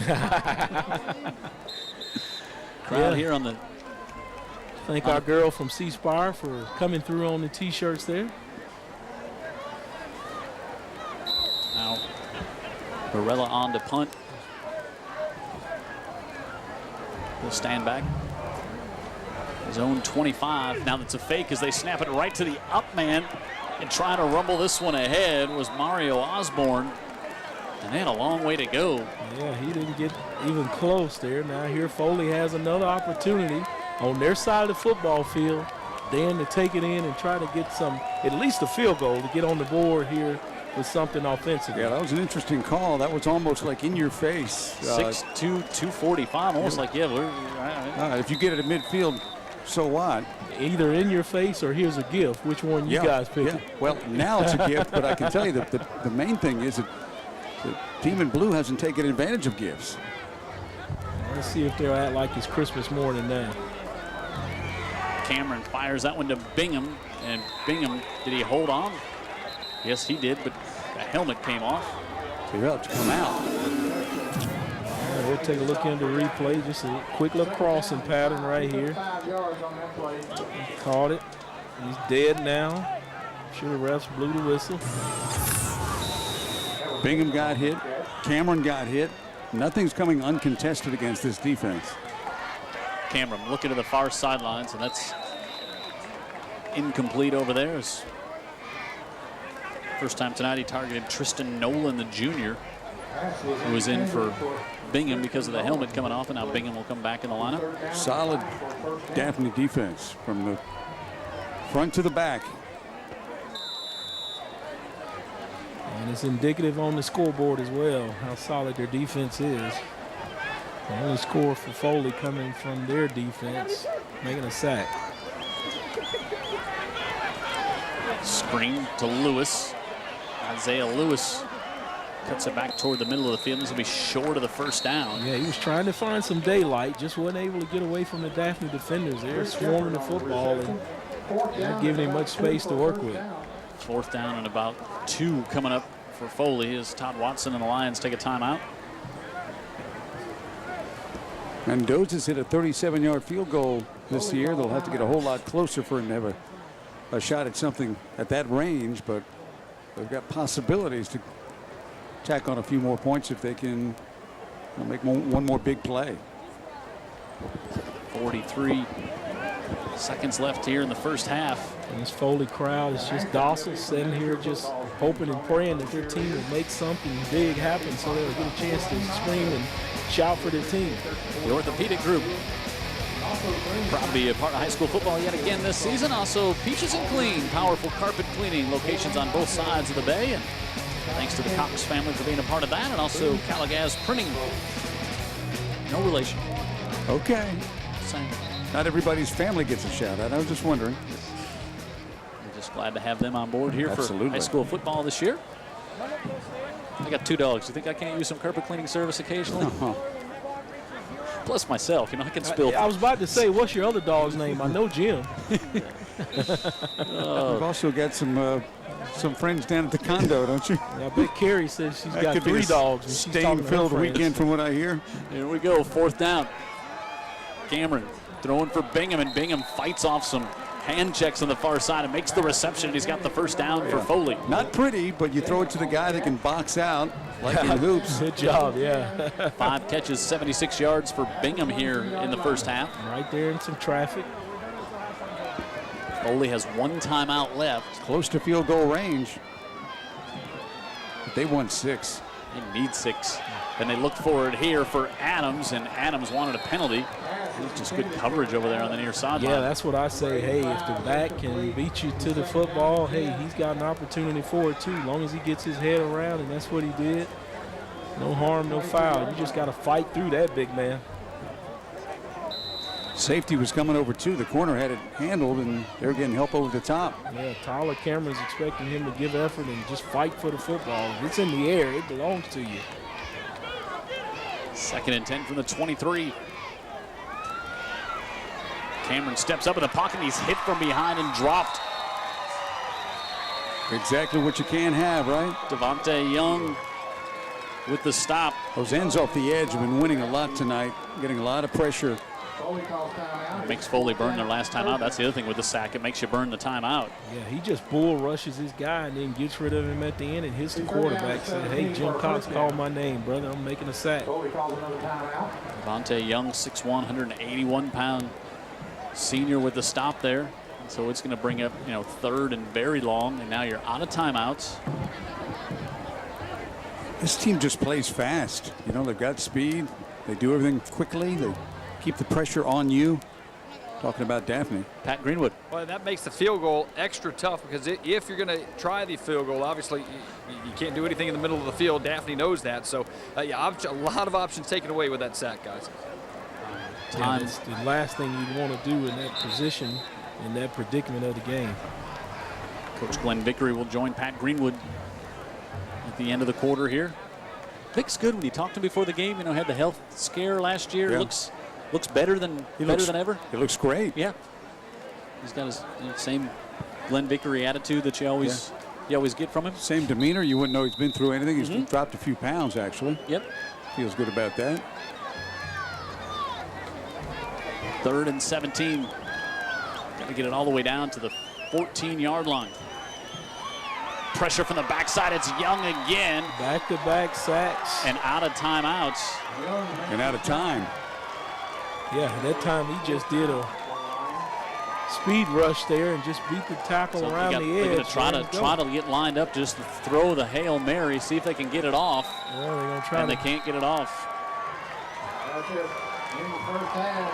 Now they say Todd Watson telling him to go in, but you had the one official over here waving his arms saying I heard that a whistle blow. The time had expired, but Todd Watson was saying, go, go, go, go, go. And for the second time in as many Daphne games, we have a bit of controversy at the end of the half. This one's not going to live as long as the Spanish Fort one did. I think this is done. No, he didn't even get the snap off. Yeah, I heard a whistle blow.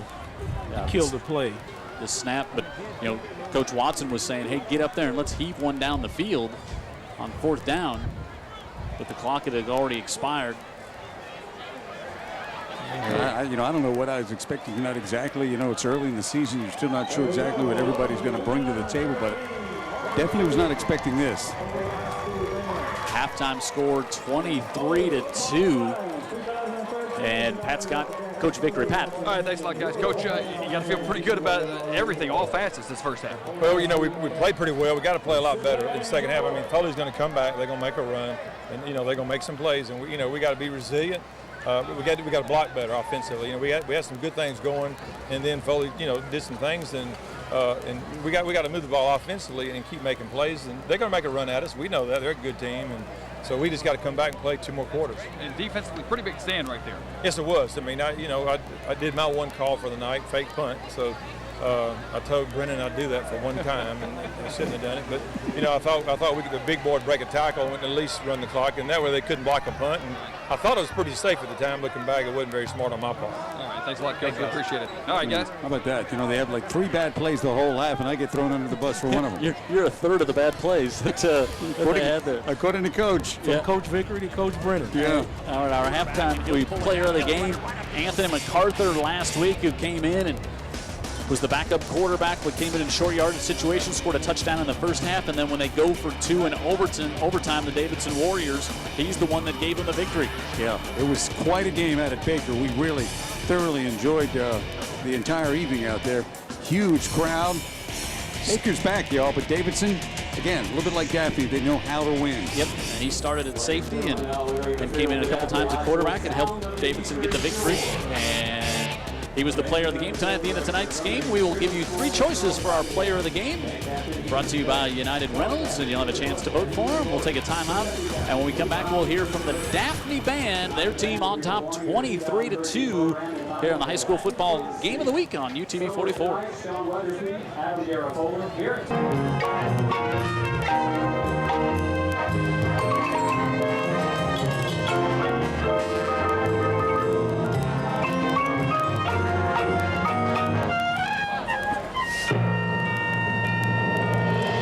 Halftime here in Foley. Daphne leads by a score of 23-2 on our Peaches and Queen halftime show. Let's go down and enjoy the Daphne Band.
Parade, the Chicago St. Patrick's Day Parade, and the National Hall of Fame Bowl, and the most recent Daytona 500.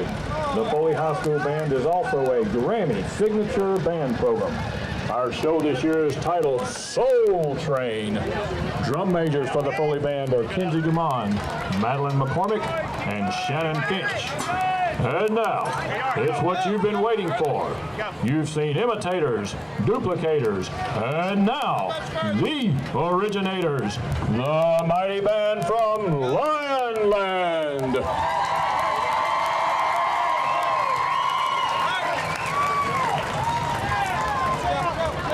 Y'all not supposed to move up until we tell you. Come on. All right. We're live.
Peaches and Clean halftime show in the UTV 44 Game of the Week. Let's go down and enjoy the Foley Lion Marching Band.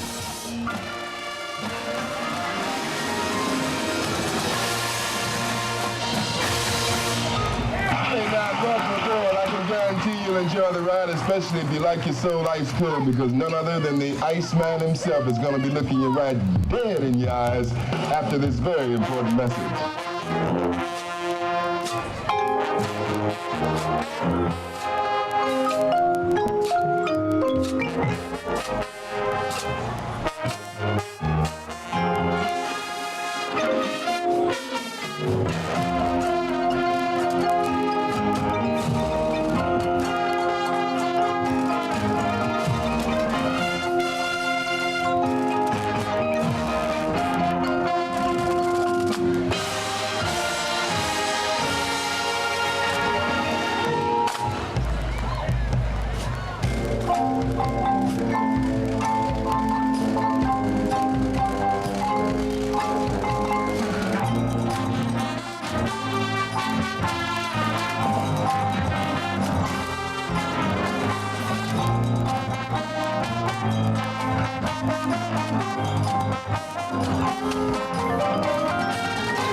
Paul Major. Our assistant directors are Mr. Jimmy O'Kane, Rachel Thomas, and Sean Hammonds.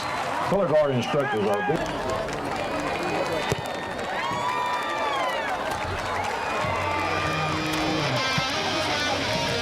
Home of the Lions, Ivan Jones Stadium. We're at in Foley here tonight, our UTV 44 game of the week, and it's been all Daphne so far. 23-2 is the score. Jim Cox, Dan Brennan, Vic Lockett, Pat Greenwood on the sidelines, and I'm certainly not surprised that Daphne's leading this game at halftime. I'm just not. I am surprised at the differential and the way it's been. Yeah, the way it's been is one team's a lot faster than the other. At least it seems that way after 2 periods. Also, the way it's been for Foley is they just can't get out of their own way. And if they get a break or cause a break, they kind of give it back. Let's take a look at some of these highlights, Jim. Zach Morgan with the pass to Tolbert, and this was the first touchdown for Daphne. And then here was the pick, and this was just a great play, laying on his back, Kareem Brown. And then here was the safety. The one thing you thought maybe was going to give Foley a little something, a little momentum. And then this was after a roughing the passer call that would have resulted in a punt. This is Waylon Tolbert going for 61 yards all the way down to the 1-yard line. And the next play, Morgan ran it in, and Daphne really has been in charge of this game the whole way. Yeah, you know, you look at the stats, it's like Daphne took advantage of breaks, and when Foley was given a break, they didn't at all. And you look at the total yards right there, and they've kind of doubled up on them, basically, Daphne High School has. Yeah, 241 yards of total offense in the first half. 165 on the ground. But it would be competitive, just like you said, if they just wouldn't take the missteps, the positives, the negatives that Foley have put themselves in by digging themselves holes. Yeah, Bingham's going to have to be a big part of this second half for Foley, and Lewis needs to get more done than just 15 yards on 6 carries. And what did Todd Watson, the coach of the Foley Lions, have to say at halftime? Well, he talked to Pat Greenwood. Pat. Oh, thanks, guys. It was a conversation of about 6 words. He wasn't very talkative, as you would imagine. He said execution was a problem. They keep shooting themselves in the foot. But he did say it's going to be interesting to see how his team responds. He said these are the type of experiences we're going to really find out what type of team you have, and that's what we'll find out with Foley after you're coming off a half like that. Yeah, and you got a young team, not a lot of starters coming back, so this is where you will be challenged early on here, and you've got to give the ball right back to Daphne to open things up here in the third quarter. Well, this is a coach sound like just trying to, garner this young team to get themselves up and pull themselves up by the bootstrap. But you don't really want to ever get in this situation, but it is part of the process. It is part of learning.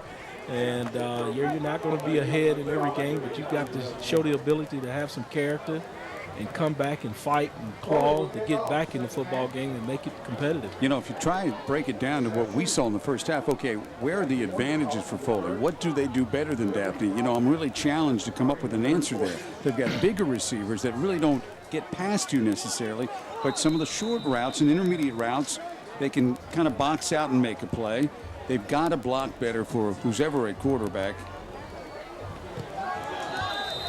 Mendoza with a kick, but an offside penalty against the Lions on the kickoff. Wasn't even close. And, I mean, you start off the quarter just the way you left the last half, so not really.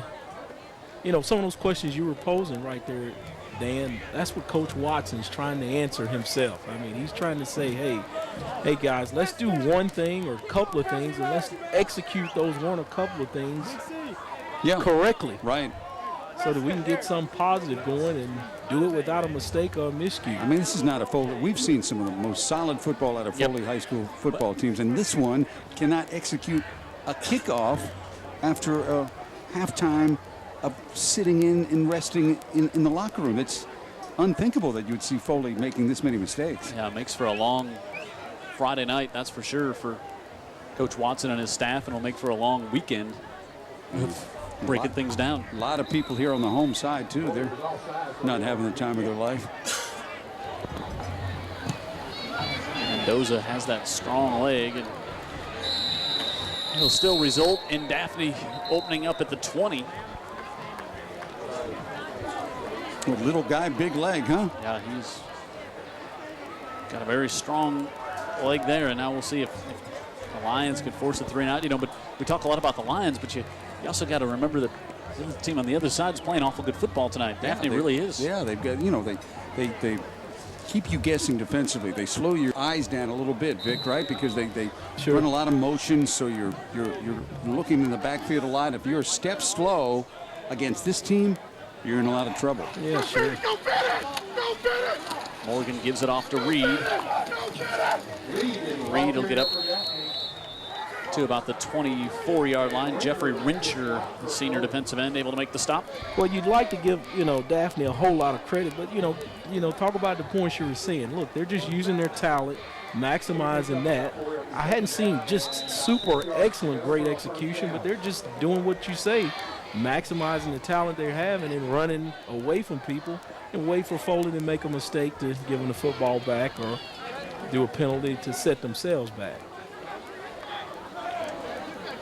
Reed goes in motion as they empty out the backfield. They fire this one to Reed, goes through his hands. That's a fumble. Yeah, that was a lateral, and it went out of bounds. Derek Scott, defensive coordinator, telling his guys to get on the football. The official on the far side made the signal that was a fumble as well. Yeah, it's a live ball, and no one really seemed to be aware of it or showing any urgency. Of course, it went out of bounds quickly. So see, that's what I'm saying. Daphne hadn't really out-executed them by a wide margin. They've just seemed to use their talent, maximize it, and make great plays when they have the opportunity. Foley, on the other hand, have just shot themselves in the foot. Now Foley takes a timeout. Early in the half. Why? Well, that was 3rd and 14 coming up, after where the fumble was marked out of bounds. And the pressure actually was on the offense to get a play call and get it going. All you got to do is line up, read your keys, and defend, supposedly. Yeah, this is unusual. Pat Greenwood. Well, the troubles continue for Foley because the defensive coordinator down here said, you called timeout? You kidding me? Hey, basically, he was just trying to call a formation, trying to call a defensive play. One of the defenders got confused, translated it into a timeout. Okay, I've seen that happen. That's actually happened to me personally, where the defensive coordinator was trying to signal in a play for me, and actually I interpreted that he was saying timeout. So they'll need to get that corrected. They don't need to have signals, and we corrected it too, that look even similar to a timeout or anything like that. But how about, again, something that how often does that happen? Right. I mean, it happens. I have to say it happened to me. I'm just saying it's all I know I'm not the smartest, It's all happening to Foley in one night. Bag, but second, third game of the season, all that stuff hopefully gets ironed out. 3rd and 14. Reed out of the backfield. No blockers in front of him. And he'll get back to about the 16-yard line. It'll bring up 4th down. And go ahead, Jim. Yeah, 3 and out going to be forced here by the Lions. Yeah, let's give them credit right there. Foley at least executed that defensive stand right there. Good defensive stand, and defensive coordinator patting them on the back there and had people in place to make a tackle, nowhere for the runner to go. Rincher did a good job of turning that play back inside because they've had a little trouble trying to control Daphne on the outside. Varela drops the snap, but still gets off a good kick. And it'll be taken there by Braxton Garrett. And good field position coming up for the Lions. Hey, you can follow us on Facebook. Search UTV 44 High School Football Game of the Week all year long. Get updates, get players of the week, get previews, get scoops from Jared Kihos. Josh Bean, he goes snooping around there a lot to get some story ideas. Ben Thomas, he goes there as well. None of your concern, AL.com writers. They stay with Tyler Cameron, fakes the handoff, and lumbers on the right side, and he's to the 30, and he's going to pick up 9 on 1st down for the Lions here. Got good field position, got a good 1st down play, pick up some good yardage. Let's see again here. I'm going to ask the question, can they string along 3 or 4 good positives, try to get some scores on the board offensively? And when they throw it now, especially in obvious throwing downs, you want to probably have something quick because Daphne's winning the battle at the line of scrimmage and sometimes bringing extra people, and they've been doing a good job of harassing the quarterback all night long. Give it to Lewis, and Lewis is going to crash ahead. He's going to have the 1st down to the 25. Great play selection there. Just give it to the back, kick the sticks, give yourself a fresh set of downs. Nothing real fancy, but just run that little belly play over the A-gap. And you got a 1st down and something to work with deep in your territory. New set of downs here for the Lions. They've yet to punch it in the end zone tonight.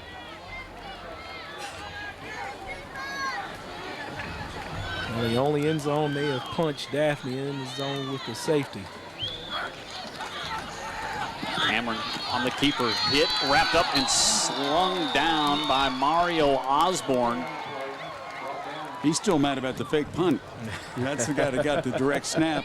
Wasn't able to complete it. Well, here One he's of those doing what he Ryan does Anderson-like best. tackles that we used to see here at Daphne. He plays defense, and that's what he does on his day job. That punt stuff was his night job, and he wants to keep his day job. Osborne, 6'2", 245, junior. Cameron on the far side fires that one up high as he goes over the head of Wendell Harris, who paid the price without coming down with a football. Yeah, there was pressure coming on the backside, but he had time to make the throw. He just launches it a little too high. That's an open receiver. Yep. Tyrone Harris delivered the blow. Strung him out there for some punishment. 3rd and 10. Use that obvious passing down that Dan was talking about. Here comes heat. And Bingham to the top of the screen. He's looking that way. Instead fires it over the middle, and Bingham can't hold on to it. But there's a flag there as Bingham's going to draw the penalty. Trying to fight through the bigger guy right there. Again, that's the advantage for Bingham, not running by you, but affecting you as a defensive back because you can't get around him. Yeah, that's what you were talking about, that boxing out. Yeah, that ball was... That's really a matter of the ball was thrown behind, and the defender was just making a play. Pat Greenwood. Daphne coaches Glenn Vickery specifically saying the ball was tipped. I don't think it was. I think it was hit in the back when he threw it. I don't have access to the replay like you guys do, but that's Glenn Vickery's contention down here on the Daphne sideline. Yeah, it didn't look like it was tipped either. It looked like he just got drilled in the back as he let that one go. Yeah, but it still affected the pass, so they're going to count that as a tip, I would imagine. Just taking a replay there. Oh, No. the ball, no. No, the ball was not touched, so if it would have been, that would have negated the penalty. But It's a tough call because actually the defender ends up going through the receiver a little bit because the ball's behind the receiver. Sure, and the ball got delivered late because of the tackle. That's a good break for Foley, bad one for Daphne. the give to Lewis, breaks a tackle, and he's in for the touchdown. Almost looked like Lewis took a kneel down when he received the ball, and then he just sort of popped up and out of the crowd. So, hey, give it some positive is happening for he's Foley pretty to close. get in the game. He's got a low center of gravity anyway. I'm gonna say, when Lewis is standing up, he looks like he's kneeling down. There's your confusion. Let's see if he does it from the Tebow here. Oh, he just slipped. Lost his footing, gathered it back, and the tank drives it in. Good job, Lewis. 3 and out on the defense. They get the ball back, take advantage of the penalty, and now Glenn Vickery said they're going to make a run. This could be the start of it. as that one is blocked and does not make it to the line of scrimmage. There you go. Well, there's the positive, then the negative, the positive, then the negative. So 23-8 our score here in Foley, but Foley finds the end zone for the first time here early in the third on the UTV 44 Game of the Week.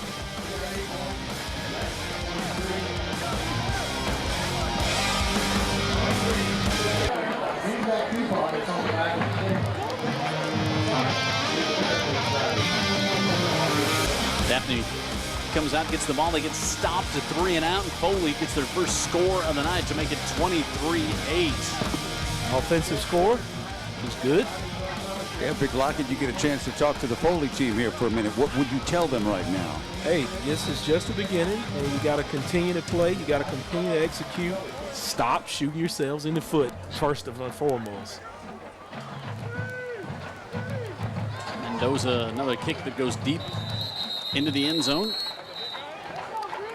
It's like you said, if we can get out of our own way, this game would be competitive. 5 plays, 39 yards, just under 2 minutes. They took advantage of the pass interference penalty on 3rd and 10. Yeah, Mendoza's kicked the ball into the end zone a couple of times here. We just watched it. Extra point, that's another matter. Yep. You know, it's just they're just killing themselves with little things that you think are not just correctable, but preventable in the first place. Zach Morgan brings the Trojans back out. Tolbert goes in motion. Morgan keeps it on the right side, and he's hit. Sanks is in there low, and It was Ja'Kerry Turner who was up there high as well. We like Sanks, don't we? Yep. Well, Sanks is making a name for himself just by being involved with the plays and being where he's supposed to be, reading his keys, finding the football, and, hey, Jim Cox will call my name. 6'2", 290 Mill in there. Good kid in the classroom as well, as we mentioned earlier.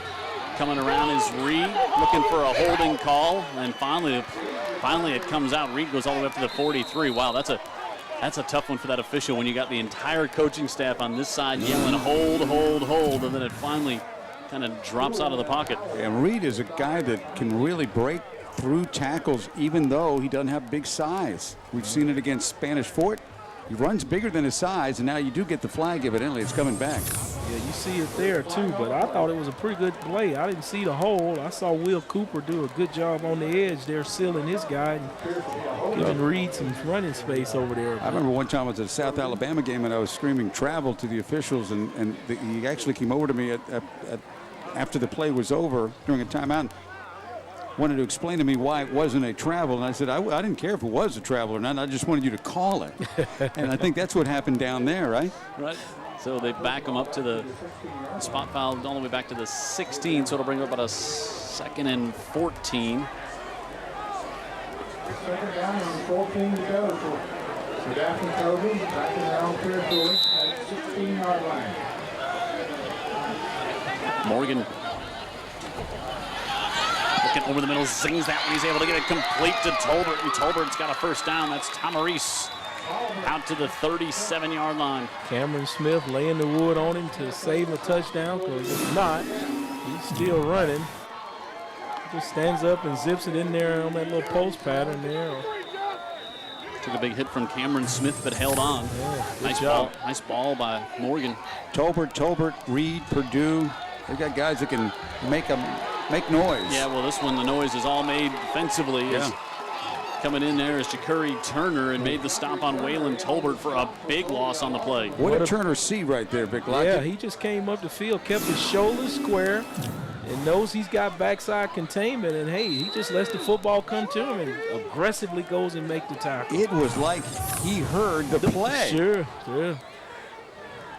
Bring up 2nd and about 23. Now a little momentum building on the side of Foley. The defensive pressure. Morgan fires that one incomplete. Again, a quarterback moving his feet. You can see they lose the accuracy. Most do. Yeah, if you get them off their little block there, they're going to usually not throw it as well as they can if they're sitting right there on that perch. Morgan was still moving when he let it go. Maybe it just planted as if he was in the pocket. He was looking for Yelding, who's a little receiver at just 5'5". Yeah, you better be a little more pinpoint throwing to that guy. Very few guys can be in motion and throwing the football. If they do, they're on the NFL level. And there's few of them up there that can do it. 3rd down and long. Given off to Reed on the right side, and Reed will be knocked out of bounds, and Foley's going to get the football back here. Yeah, conservative call by Coach Vickers there. He says he can see where things are just not going his way, and he didn't have any confidence in putting it in the air right there. So he says, hey, we'll just play through this down here and kick the football and play defense. And with a little bit of luck, too. The fact is that T.J. Reed can make a big play. He can get you 23 yards. Yep. So back-to-back punts to open things up. 10 men up on the line of scrimmage for Foley. Pressure coming, and they get a piece of it. And the Foley Lions will have great field position here at the 43 as they block the punt. Making some things happen for themselves. Here's what Coach Watson was talking about, seeing if we got some character to keep fighting and clawing. And we expect this out of these guys. When these two teams get together, we hadn't seen it stay lopsided. So they work through their mistakes and trying to create some positive things for themselves. Let's hope they can just get back in it and make it competitive as you take a look at it. 10-yard punt on the block. And I know that Lewis ran for the touchdown, Jim and Vic, but I really think that they've got to establish more of Lewis or something or somebody on the ground. And it's the sophomore, Braxton Garrett, keeping this one to the 40. He's got the quicker feet. He's the one that doubles as a wide receiver, so a better runner, you just have to guess from that data. He'll stay in at receiver as Tyler Cameron comes back in to get the call here from the 40.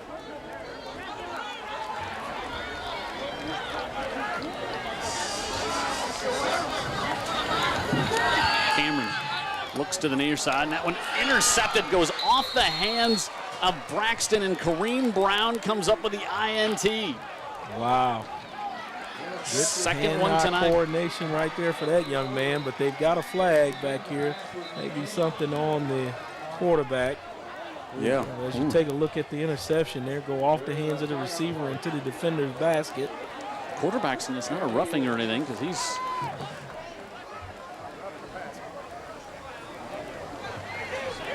Wow, it's called roughing the passer. I think it's going to be offsetting. Can't hear Harville. Yeah. It's not offsetting, so it's a first down for Foley. Yes. Let's watch here. Yeah, I don't think there's much to this. He sticks his shoulder in his chest there a little bit, and Harville says that's a little bit excessive.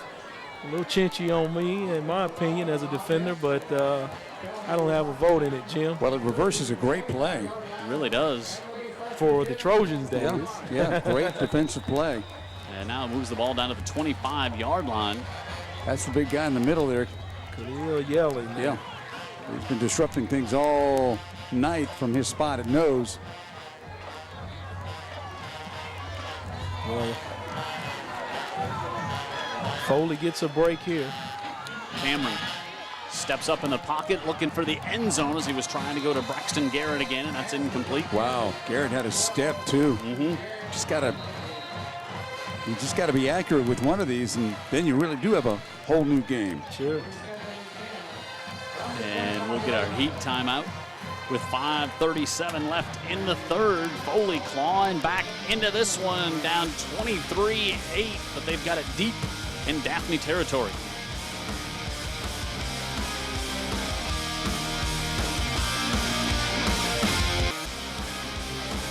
.23 our score here. 5:37 to go in the third. Jim Cox, Dan Brennan, Vic Lockett, Pat Greenwood on the sidelines. Brian Aaron, our statistician, next to us. Jared Kehof's in the truck. We keep waiting for this game to turn, but the fact is, if Foley wants the game to turn, they're going to have to turn it themselves, right? They've got to make some plays. From the 25, keeping this one is the sophomore, Garrett.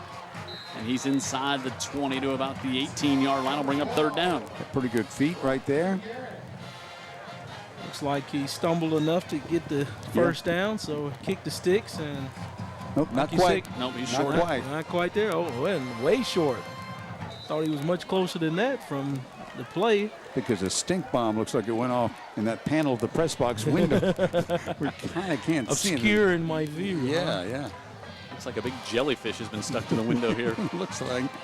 They give it to Lewis, and he is stopped immediately by Osborne. Not a lot of imagination there, and you're just hoping people get a block on a defender, and they don't. Now what? Devontae Young was in there also. Now they're going to go for the field goal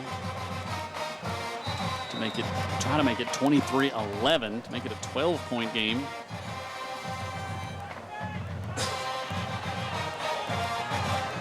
This will be a 35-yard attempt. They were hoping to get a little bit closer where they at least had a decision near the sticks, but that's not what they got on that last run. Cameron will hold. Mendoza with the kick. And it's no good. He did not get a lot on that. Well, they started out with great field position, and they got one first down out of the drive, and then it just kind of bogged down there. And was actually, I think the first down came from, for two, is a penalty. The roughing the passer, sure. On Daphne's side. So that takes a little air out of the Lions' sails, if they have such things. Took some air out of the crowd here. They kind of feel them getting ramped up a little bit. Oh, yeah. Yeah, they were starting to whip up a breeze, and then was shut down by a storm or something of Trojans. Morgan looking on the far side, and that one, is it intercepted? Officials say yes. Yeah, Harbin with the pick. If he's out a yellow flag, he'd be throwing it right now. I mean, it looked like it was kind of short hop from here, but Tolbert was not even expecting the pass. No, he wasn't. No, I'll tell you what. Just the body language right there after the quote-unquote interception tells you a lot. This is Trevor Carvin. It's like he broke a vase, and he looks up to see if Daddy saw that it was him that did it. Now watch. That thing is dropping fast. Oh, he caught it. Wow. I stand corrected, guys. What a play. I'm not convinced either way. No, I think it was a good play. Up top, they look for Bingham, and he's got it for the touchdown. Right away, they went for the juggler, and it worked to get themselves back in the football game. And Cameron is down. Got drilled on the play, but he made a beautiful throw, his best of the night. Yeah, he stood in there and slung it up there to his big wide receiver. As you take a look at the replay here, he's just streaking down the sideline here, and it's one-on-one, and he's going to win that battle. 30 yards. That may not be Cameron. I don't think it is Cameron. Not. It is not Cameron. It's one of the big O linemen. Look at the braces on the leg. Yeah. Well, whoever it is, let's pray that they are okay and just shaking up briefly here, because we certainly love to have all of our players stay healthy and make it through the season and just compete in the games, all of them, without any type of injuries. Good sportsmanship being shown by both football teams, taking a knee in respect of the injured. Love to see that out of these young men. Credit these coaches for teaching them respect and sportsmanship. A bit of a hush over the stadium. He looks like he is up on his backside. Good to see. Good to see right there. Yeah, great. Austin Clavon. Come off on his own power as the crowd cheer him on. So that's good news, and it's also good news for Foley here as they can cut this one to 23-15 with the PAT. Which is not a given, as we've seen. Yeah, missed one, missed a field goal. And they want to think about going for two on it.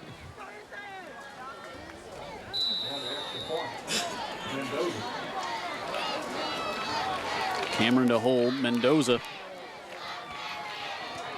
He's got this one. And it is 23-15. 13 unanswered here by the Foley Lions, and they're within a touchdown and a two-point conversion of tying this one up.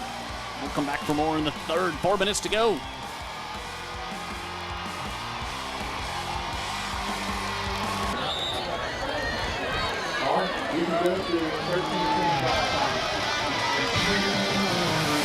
Well, Vic Lockett, Todd Watson wanted to see how the young team responded. They've done the job so far here early on in the second half. Showing some character, showing that they do care and have some pride. Doing it cleanly here in the second half, so let's see if it can continue. And I'll tell you what the defense has done is they've eliminated, at least to this point, 3 possessions in, maybe here in the second half, 2 possessions in, the big play. That's where Daphne was giving them headaches in the first half.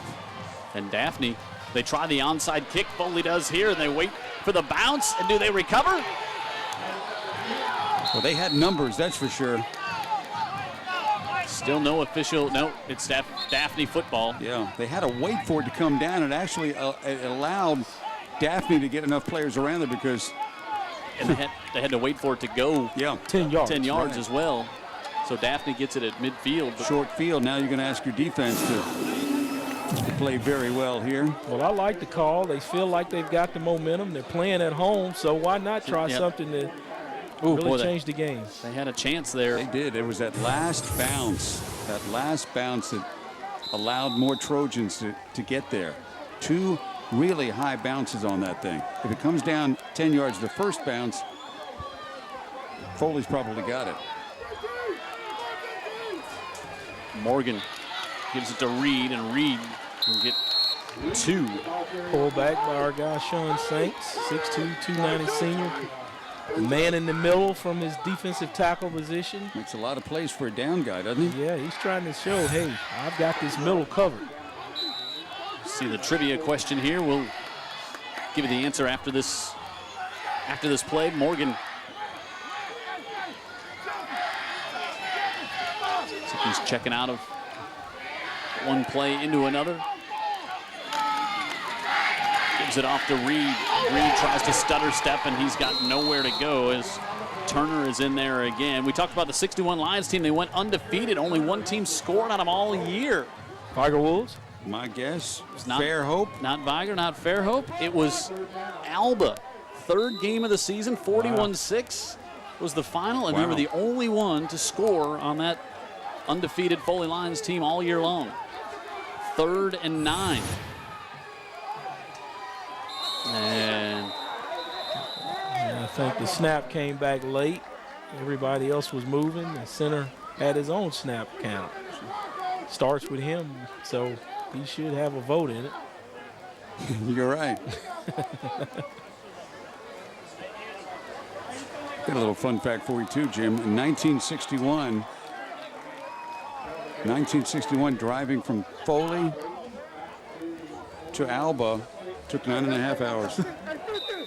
Back in 61, I checked with AAA. I'm not just going to say something like that. MapQuest couldn't have saved him a little time back then. 3rd and 14. To be honest with you, Jim, it was a different world.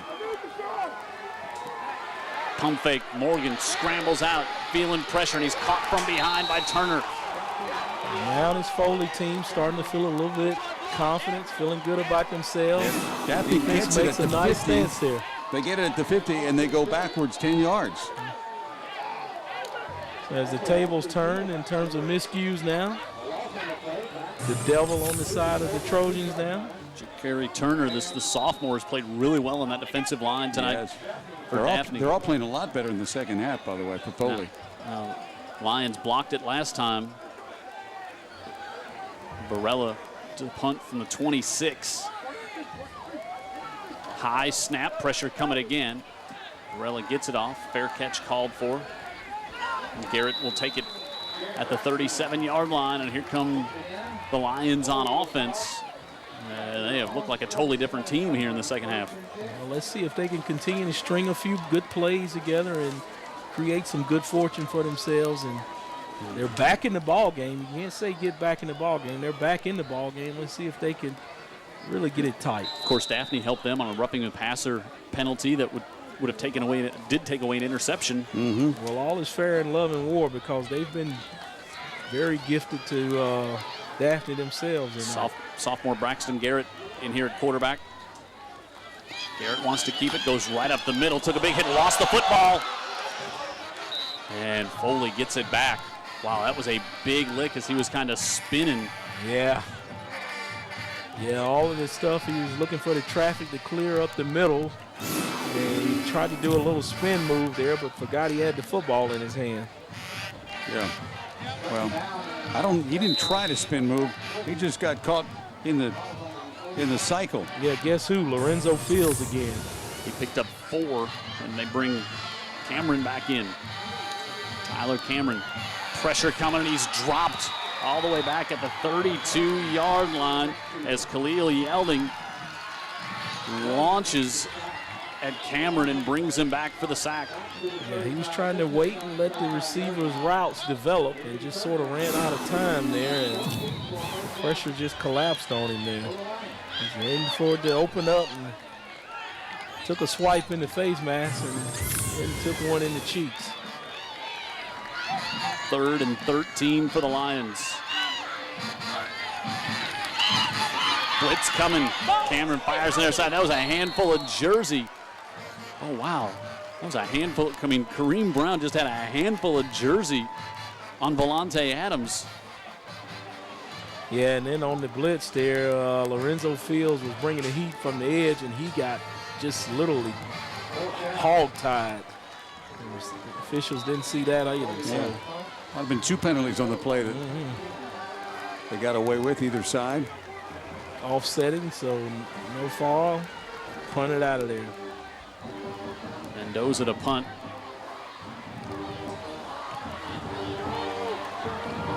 good kick. Tolbert lost the football. Recovered by Harris, and the Lions have it. Wow. I tell you, the Devil's floating over there on the Trojan sideline. He's been over here on the Foley sideline and switching up tonight, and they're just making mistakes themselves now to give the football game to Foley. Good clean kick, nobody around him. Fair catch called for. Just missed the football. Pat Greenwood. And fellas, it has gotten loud down here on this Foley sideline. The coaches and that defensive coaches just a second ago yelling at their players that adversity breeds champions. Says we face the adversity, now let's go win a championship. And tell you what, they're playing like it right now, aren't they? They've really changed things around. There's Harris who recovered that. Tyler Cameron caught from behind on the backside. Devontae Young. That was just a little slow developing. Young's having his way, too. He's really been dominating at the line of scrimmage and spent much of the game in the backfield. Yeah, I think they need to get Lewis back involved with this game as well. That is the end of the third quarter. 23-15 the score. Foley's got it at the Daphne 27 to start the fourth. Right after this.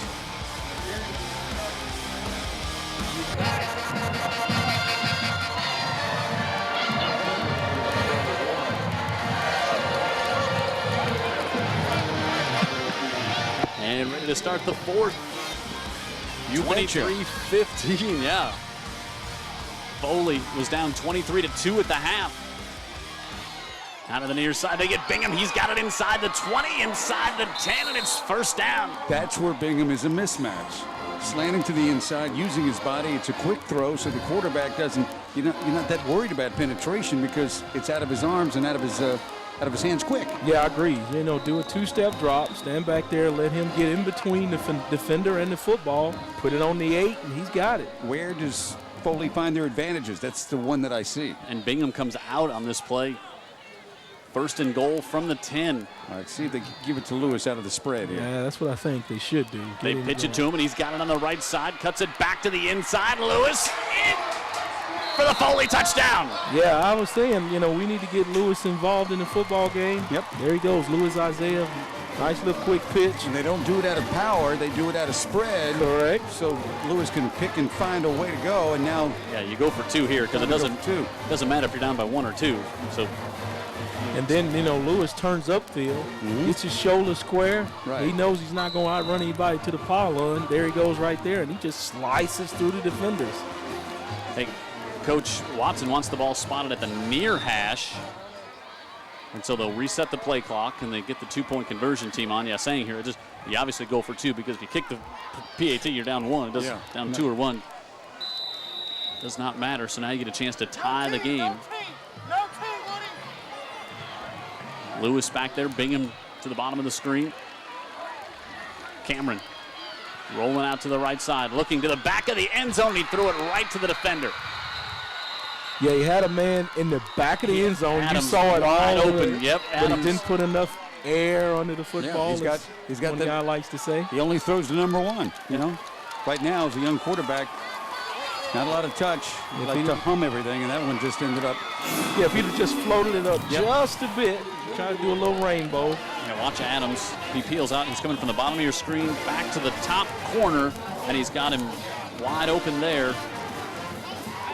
Never gives Adams a chance. Yeah, sometimes the quarterbacks try to guide the football to their target, and that's where you get in trouble.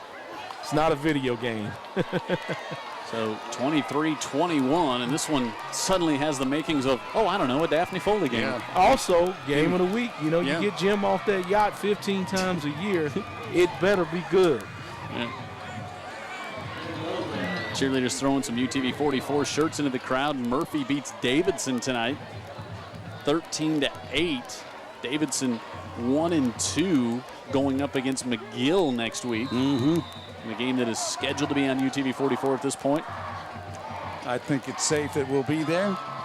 Unless Jim feels otherwise. Williams. Correct myself, that's Purdue out to the 25. So here comes Daphne's offense. So far in their 4 possessions, they've gone punt, punt, interception, punt. 3 plays, 28 yards. Now all of a sudden we've got a game of the week. Taking a look at the scoring summary there. 3 plays, 28 yards. Minute 2 off the clock. Lewis caps it off with the touchdown. Daphne has the lead, but it doesn't really feel like it at the moment here in this stadium. To go back and look at a missed field goal, missed PAT, and points left on the board. Left on the field by Foley. So they're down 2, and these are close games. Traditionally, for sure. Absolutely.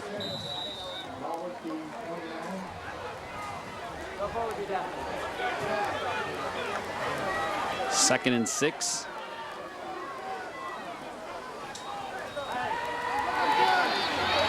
Scrambling is Morgan up to the 30, and it'll bring up 3rd and 5. Well, Morgan that time didn't trust his eyes. He had a receiver wide open on the play call, but he just didn't want to sling it out there. Maybe he was worried about the defenders lurking back there, but if he'd put some zing on it, I think the play that was sent from the sideline would have worked. Now they're going to have to make a play here, 3rd and medium, to keep the football away from a team that's got all the momentum. Yeah, now a threatening offense in Foley. Where were they in the first half? They've shown up now. Calling to watch for the reverse. You can hear the sideline in motion. They give it off to Tolbert coming from the far side. Tolbert turning the corner and steps out of bounds, but he has the first down. There's that speed on the speed sweep. Yep. They've got some options with personnel, and they try to get their personnel in the best position to make a play. And yeah, go back to your bread and butter. Don't get fancy. You let your talent do the work. It's definitely it's the Jimmy and Joe's, not the X's and O's. Pat Greenwood. And great blocking by Tamaris Tolbert on the right side, and that's what helps bring that first down. Yeah, I thought the defender was going to fight through that block, but Tolbert actually got the advantage on him. 15, Martin Hunter. TJ Reed. Reed's got the corner.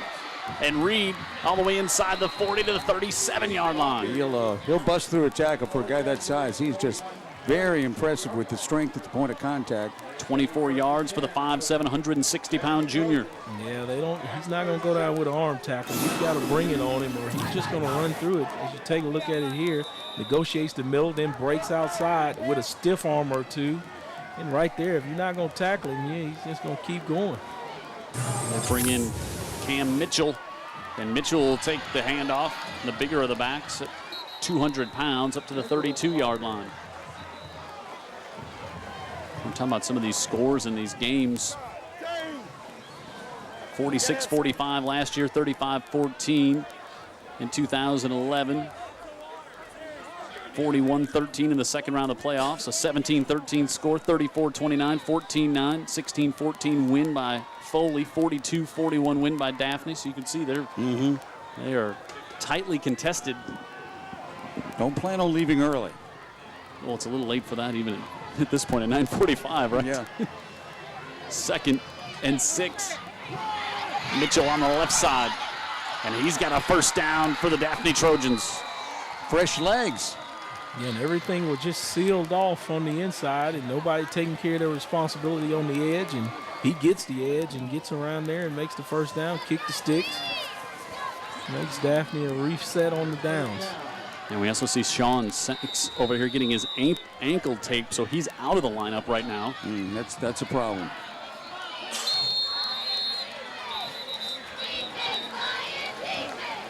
And I think Foley going to take a timeout here to allow a little breather and also allow Sanks to get finished back up, and they need him out there in the middle clogging things up. Yeah, that's going to leave him with one timeout because they burned one early in the half already, so could become vital to him later on, but yet to be determined the way this ball game's shaping up. I don't know if you would call a timeout because you really don't have a lot of people to rotate in and out, and your team is just tired.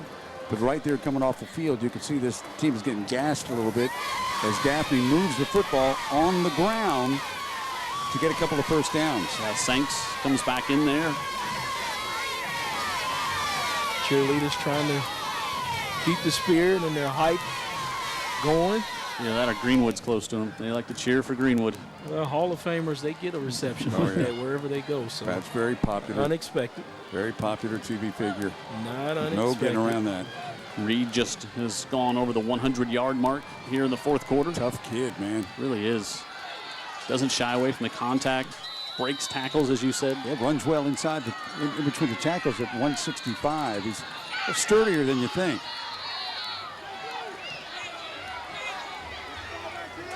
He's back in behind Morgan. Play clock inside 10.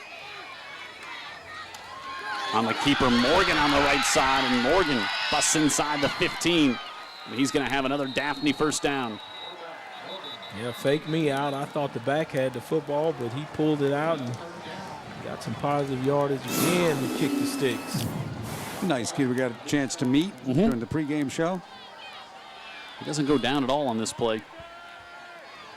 And they're attacking the football, the defenders. Population tackles is the new buzzword in the NFL is for the gang tackles, now known as a population tackle. Okay. And the swarm is on. They do actually mark him just a yard short of the first down. And they'll direct snap this one to Reed. And Reed grabbed in the backfield. A handful of jersey by Turner pulls him down for a loss. Big play. Yeah, awesome to get that penetration and set the line of scrimmage completely back. So 2nd and inches comes up now to be 3rd and 4. Do we start calling them big third downs now with 7:35 on the clock? Yeah, everything's big right now, Vic. Including that young man, Shakiri Turner, 6'1", 180, just a sophomore. He's going to be bigger as he rounds out next couple of years here at Foley. Yeah, you keep him in the weight room down here. 3rd and 4. Morgan gives it off. This is Mitchell, and Mitchell is inside the 10 for the first down for the Trojans. Vic Lockett, what do you see? Just power, huh? Yeah, I mean, they just going mano a mano right there and saying, hey, this fourth quarter, we're in better condition than you. We're stronger than you. We worked harder this past summer, and now we're going to reach in there and pull out some of that what we put in the bank over the past few months. We're seeing who wants it the most. And again, you also start to think about the mental part of this game. A Foley team that just doesn't beat Daphne. No. They've lost the last 6 and 15 of the last 16. Mitchell on the right side to the 6. A lot of these kids playing are only about 16. Yep. So this is what they know. Sure. That it's competitive, but Daphne usually wins. They've got to get a stop here if they can. Well, you brought up a good point last week when we were out at Baker. You do have to believe, first and foremost, that you can win football games, or you'll find a way to give it to the other team and lose it. Daphne's in the process of taking it right here because that offense has reemerged here late in the game. Well, it goes back to what you're saying, that expectation. Hey, we're supposed to win this game. 2nd and goal, Wildcat with Reed. Reed keeps it on the right side, and he's hit at the line of scrimmage and driven back. Just not going to win it on that particular play, according to Foley. Right. Alex Sewell, senior linebacker, in there disrupting that one. And we'll take our heat timeout. 3rd and goal coming up when we come out of the break. 5:49 left, 23-21. Daphne leads, and they're threatening again.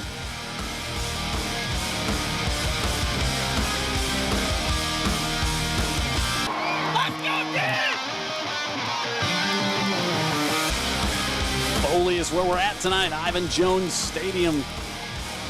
23-21. 3rd and goal from the 5 for Daphne. They're on top by 2. 19 unanswered this half by the Lions. Pump fake to the end zone, and that one's deflected and broken up. Coverage back there by Jarrett Powell. Well, the sophomores had some rough spots in this game, but he was awake right there. That was definitely looking run all the way. That was designed to get the safety's eyes thinking run. Yeah, he dipped his shoulders in there as if he was going to take the quarterback draw and step back and threw the pass, just went off his fingertips. Usually Tolbert pulls that pass down too. Yeah, but at least the safety was there to give him something to worry about. Brisolara, who hit a 43-yarder earlier in this game. This one will be from 22. and it's no good. Wow. 5:31 on the clock. Plenty of time for Foley to work with it. So now Foley, all they need is a field goal. And it goes back to what Dan's always said. First of all, we got to believe we can drive the length of the field in the fourth quarter and punch it in the end zone.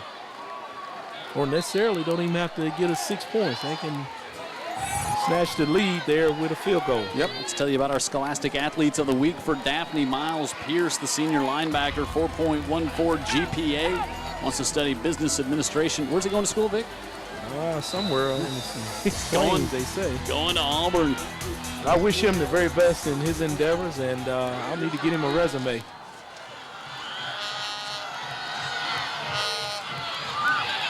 The sophomore Garrett will pick up a couple. He's going to have a tough time getting the edge against Daphne. Our Foley athlete, Colin Scotta, a senior, 4.16, plays football and golf. Future plans, where's he going to go, Danny Boy? The University of Georgia. He's going to study computer science. Is it the university these days? The Dogs. We'll just take what we can get. 2nd and 8.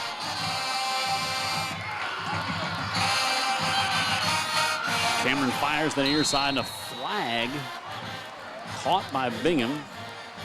Had contact penalty there. Yeah, you had to go down low to pull that one in. Shows some moxie to do that. He'll go high, he'll go low, he'll go across the middle. Yeah, just deliver the mail to him.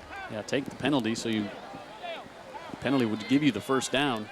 Pat Greenwood. And Tyrone Harris going one-on-one against Bingham and just grabbed a huge handful of jersey. So right in front of the official, an easy call there. But guys, thinking back to last year's game when Foley had the big lead, Daphne came charging back. Funny how a year changes things because we've got the exact reverse situation tonight.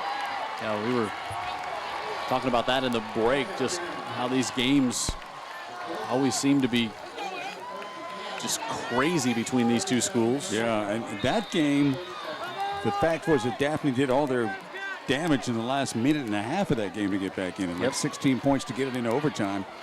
This one's been kind of a slow boil with on both sides. Yeah, Foley trying to slowly get back in it. They're in it now. Lewis with a hole, and he gets taken down at the 43. Good open field tackle by Cleo Sanford on that one. Looked like he had more than that. Yeah, he was trying to figure out where do you hit this guy. Because he got his ankles there. Yeah.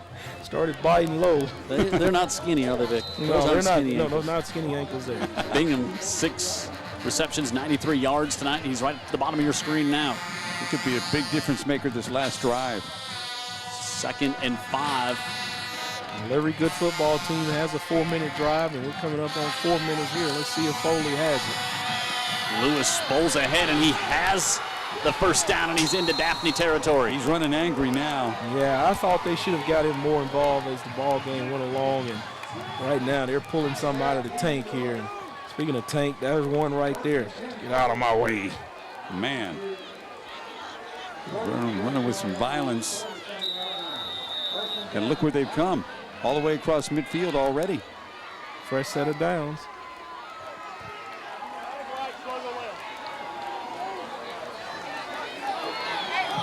Cameron looks to the sideline to get the play. Play clock at 10.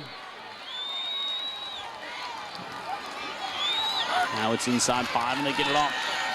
Cameron looking deep over the middle. He's got Bingham. Bingham holds onto the football inside the 30. Bingham across the middle, like that. Cameron with time. He delivers on time. Yeah, mismatch there going against Tanner Lee, 5'8", 150. Right. We love Tanner Lee. We love what he does in the classroom, but it's a big guy he's trying to bring down. Well, I said at the top of the broadcast, for them to be victorious in this game, he's got to be a factor. He's got to get some receptions. Yeah, he's one of the advantages that they have, and so you've got to exploit that. And they're maximizing it here. Now they send Cameron Lee off as well. It's a young guy we met the pregame show a couple of weeks ago. He's looking Ivy League. Yep. Great student. 1st and 10 from the 29. They give it to Lewis on the right side, and Lewis will grind this one inside the 20, and another Foley first down. Great play selection. Hey, you hit him with the pass. Now you punch him with the tank again. And I don't know, guys, if I would put it in the air again. I'm telling you, a couple of bad things can happen in that situation when you're passing the football and the waning seconds of the clock. So I would keep it on the ground. But it's great to have Lewis cranked up in this running game, cranked up as you get closer to the red zone here. We're in it now. First down at the 18. He'll take it again, tries to go up the middle, and that time Miles Pierce is one of the first ones in there to stop it. We're inside 3 minutes. Well, we know they're inside field goal range as far as what the young man's already done this year. Mendoza's kicked a 37-yarder. They're at that point now. Missed one earlier tonight, missed a PAT tonight. Yeah, I mean, it's definitely not a sure thing. In the range, yes. Cameron looking for Bingham in the corner. Goes up, but he's out of bounds. Made the catch, but he was out of bounds, and what a great catch. Goes up over the 2 defenders, and another good throw by the quarterback. Just give him a chance to go up and make this play. Yeah, the breaths were held collectively here as the ball sails down. Their guy comes up with it, just runs out of real estate. And he does get 1 foot down. Is it 2 or 1 in this league? So he had that 1 foot down and just didn't make a good call. Wow. That didn't look, boy, from the first look, it did not look like it was in from up here, but you watch the replay. It looks like it was. They give it to Lewis, and Lewis inside the 15. Got it in the middle of the field to set up the field goal, I guess, Dan. Yeah. This is 4th down. Let's watch the replay here. Glad we don't have a jumbotron here. This place be uncomfortable. Does he have the football as well?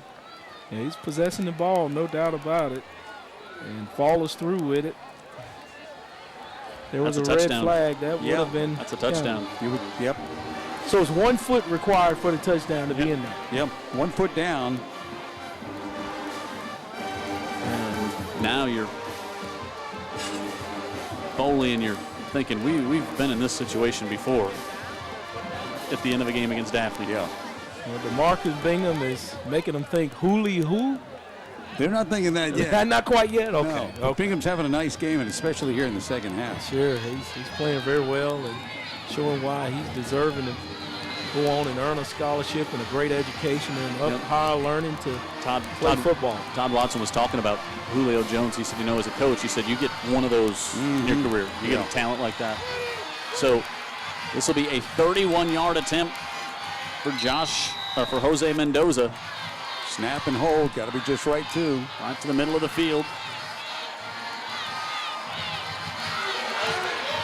Mendoza's kick. And he's got it. Mendoza gives the Lions the lead, 24-23 with 2:03 left. I saw a little bit of early movement on the line of scrimmage, but they didn't catch it. Pat Greenwood. Well, I'll tell you, I don't know who the holder was on that, but give him a ton of credit because that snap bounced to him and able to get the ball down. That's why Mendoza didn't have a whole lot on the kick, but he had enough, and wow. Yeah, it's what a ball game, huh? It's Cameron who got it. They give him credit. And Mendoza nails the kick, and so it's a 1-point game with 2 minutes to go between Daphne and Foley. Ho-hum. Yeah. Well, business as usual between these two county cross-county teams. And it is business as usual, but what's so amazing was we had no indication this is how this game was going to turn out midway through the third quarter, just about. Yeah, it was. This has been a tale of 2 games. 22 unanswered points. Yeah. Foley was really having a lot of trouble containing Daphne in the first half, slowing them down. Primarily, it was big plays that were burning them. They shut that down here in the second half. They did a great job of containing Daphne, keeping them in the middle of the field and not getting the edges. A couple turnovers by Daphne also helped. Yes. Punt that was fumbled. Well, you think Coach Watson has learned something positive about his young team tonight? I think anybody watching has. Certainly. So he knows he's got a bright future ahead with these young guys, and he's got something to work with. Mendoza might put this one over the middle school. Well, he is. I'll tell you. As that's amped up as he is. He's been on his kickoffs. He's been outstanding. He squibs this one down the middle of the field. It goes off Brown, and then it'll just be fallen on at the 22. And that's where Daphne will start. And they've got 2 timeouts. Got 2 timeouts, and let's watch this defense. It has played so well here in the second half, Vic Lockett, but now, you know, everything changes. The scheme could change a little bit here. Last time Daphne had the softer, ball, play prevent, safeties deep. they went 70 yards, ate up almost 6 minutes, 5 minutes, 49 seconds, and missed the 22-yard field goal. Yeah, got nothing. And from the 23, Daphne with 2 timeouts, Foley with 1. Morgan looking to pass, comes to Purdue on a little crossing route, and Purdue steps out of bounds. Wow, what a block he received from Tolbert. C.J. Yeldon here. Was it Yeldon or Clearing him Tolbert? out. Right there. Yep, that was Yeldon. Put a big block on. I think those are outlawed in the NFL. Declear. Hines Ward, former Georgia Bulldog, Pittsburgh Steelers. Pick up a 14.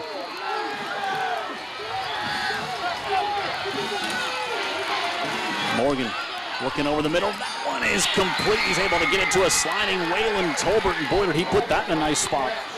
Yeah, in a hurry. Daphne's moving the football down the field as if they've got no timeouts. Executing the 2-minute offense to perfection here. Just spreading them out, letting their speed do what they've been doing all night. Right over the linebackers in front of the safety. You talked about a quarterback throwing with touch, and that's what Morgan did right there. Morgan going to keep this one. Got away from a handful of jersey and spins it back the other way. Morgan's still on his feet, and Sanks will finally bring him down at the 40. Well, this Daphne team will hit you, man. Even some of the guys that aren't that big. With a crackback block.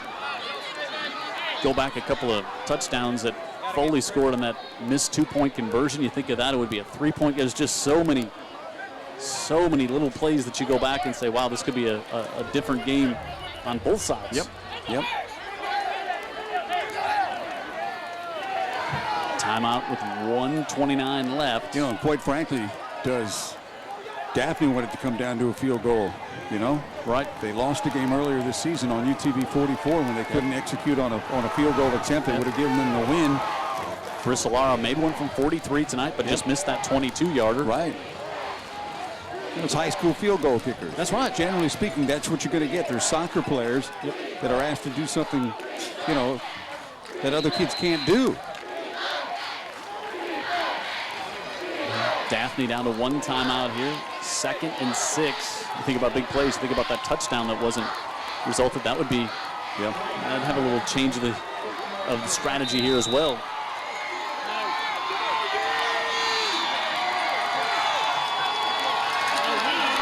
Looking to set up the screen. They come to Purdue, and Purdue, the speedster, breaks it to the outside. Brandel and Purdue inside the 20 to the 15. Well, it's quite simple in high school football. You got playmakers, get the football in their hand. They've got speed. They're the ones that are going to make the difference in the game when it really counts. That's a tunnel screen right there. Yeah, and he just negotiates the defenders and winds his way down there. Clock will wind. Setting this Daphne team up in good position to go ahead with the field goal even at this point. 1:15 now and counting. First down from the 17. Reed trying to bounce it to the outside. It's down to about the 12. You know, Vic always says this, Jim. You got to keep playing. You never know what the next play will bring. You never know what your hustle, how it will affect the play. You know, a turnover and it's over. So if you're Foley, you got to still be playing with your head on fire. 45 seconds left. 2nd and 6. Morgan looking to pass, steps up. He gets away from Teal momentarily, but he's drugged down at the 10, and now a timeout appears to be called for by Daphne here. And that'll be their final timeout. And do you kick it now, Dan, or you? Yeah, Daphne took it. That's what I was thinking. Do you kick it on 3rd down in case of a bad snap? Yeah. Or do you just go ahead and try to run a couple more plays? Yeah, I don't think you kick it. I don't think you kick it. No, I think what you do if you're Daphne, I know you're out of timeouts now, but quick pass. You got to give it a shot. You have to try and see if you can't get at least a For the end zone? Yeah, a sack would kill you here. You can't take a sack. Can't take a sack. I think interception is over for him. Yeah. But I think you've got the available talent to make a play and win it. If a field goal was a sure thing, Vic, sure, you kick it. But it's not. So what do? You've got talented guys that can get it in the end zone. Pat Greenwood. Danny, I'm with you. I think at this point, you got a lot of pressure on that young kicker either way. We saw what happened 2 weeks ago, misses a short one a little while ago. I think you take a shot. There are risks either way you go, but I think you take a shot to the end zone and see what happens. I think I kick it just, and I hate to put it in the hands or foot of a kicker, but I think I would. All right, well, here's 3rd and 2 from the 9. Reed is in behind Cameron, in behind Morgan, and now jumping too soon was C.J. Yelding. Yeah, I think he saw what I saw. They had terrible alignment over there on him. If they just stand up and throw him the football, he's got a chance to get into the end zone. He saw it as well. So now we're seeing the Daphne Trojans making the mistakes that we saw Foley making to give the football game away. Yeah, at a very critical time. It'd be a 31-yarder from here if there was, say, an incomplete pass or something. Yeah. And this is 3rd down and about 7 or 8, huh? 3rd and 7. Purdue, the speedster up top, as is Tolbert. Looking, that one's knocked down, incomplete. Limping up. That's a backup right there. Hunter Martin, yeah. No, you got to kick it now. You got to kick it now. I like the way that he kind of poised himself, didn't over-pursue, realized that the pass might be going over his head and was able to rather just rush the passer with his head down and not be effective. All right, now so let's see. So if you're Todd Watson, do you take a timeout? Sure. And ice the kicker, but you got 30 seconds left. You would get the ball back. And do what?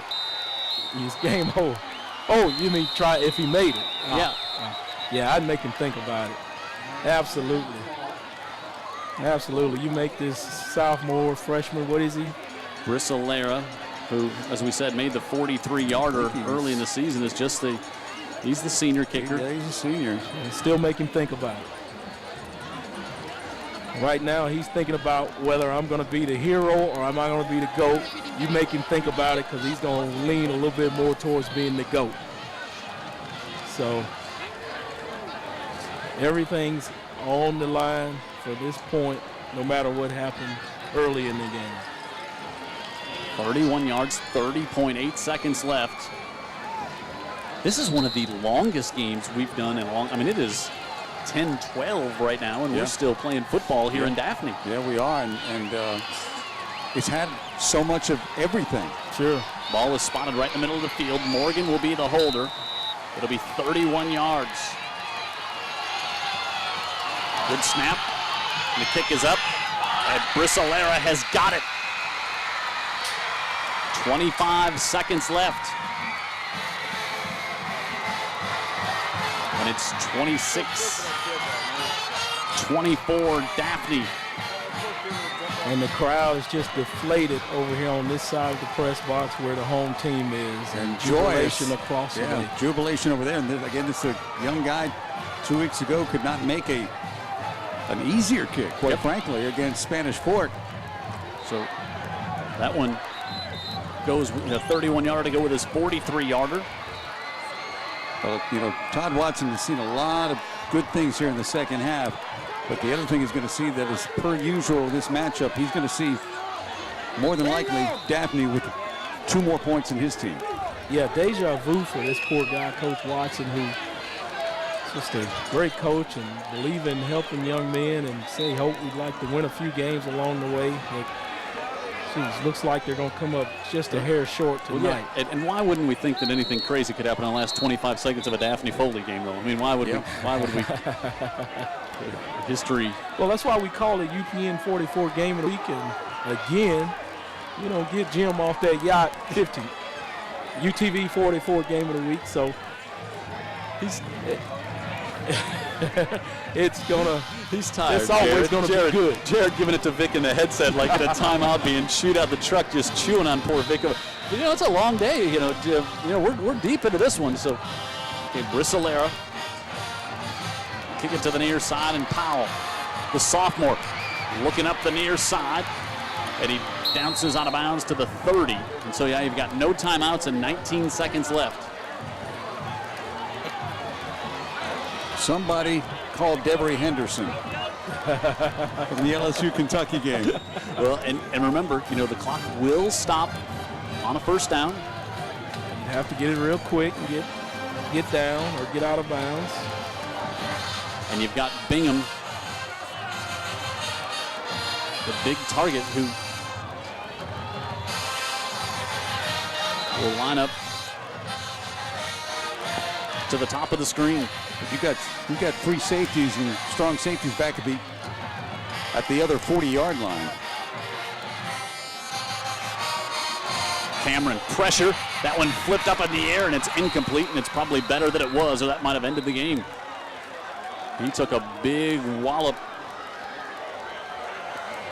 On the outside coming again was Devontae Young. Yeah, Young just whooped this guy real quick and said, hey, I'm going to take this ball game, these last few seconds, into my own hands and end this game. So now you're down to 12 seconds. So, boy, you got a big hit.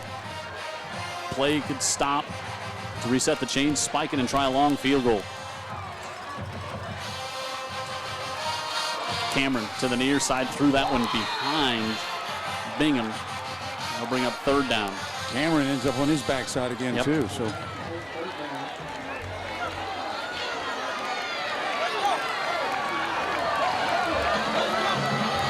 Foley's a traditional good football program over the years, long before Daphne was even thought about. Yep. Now Daphne saying, hey, we're the new kids on the block and the next generation.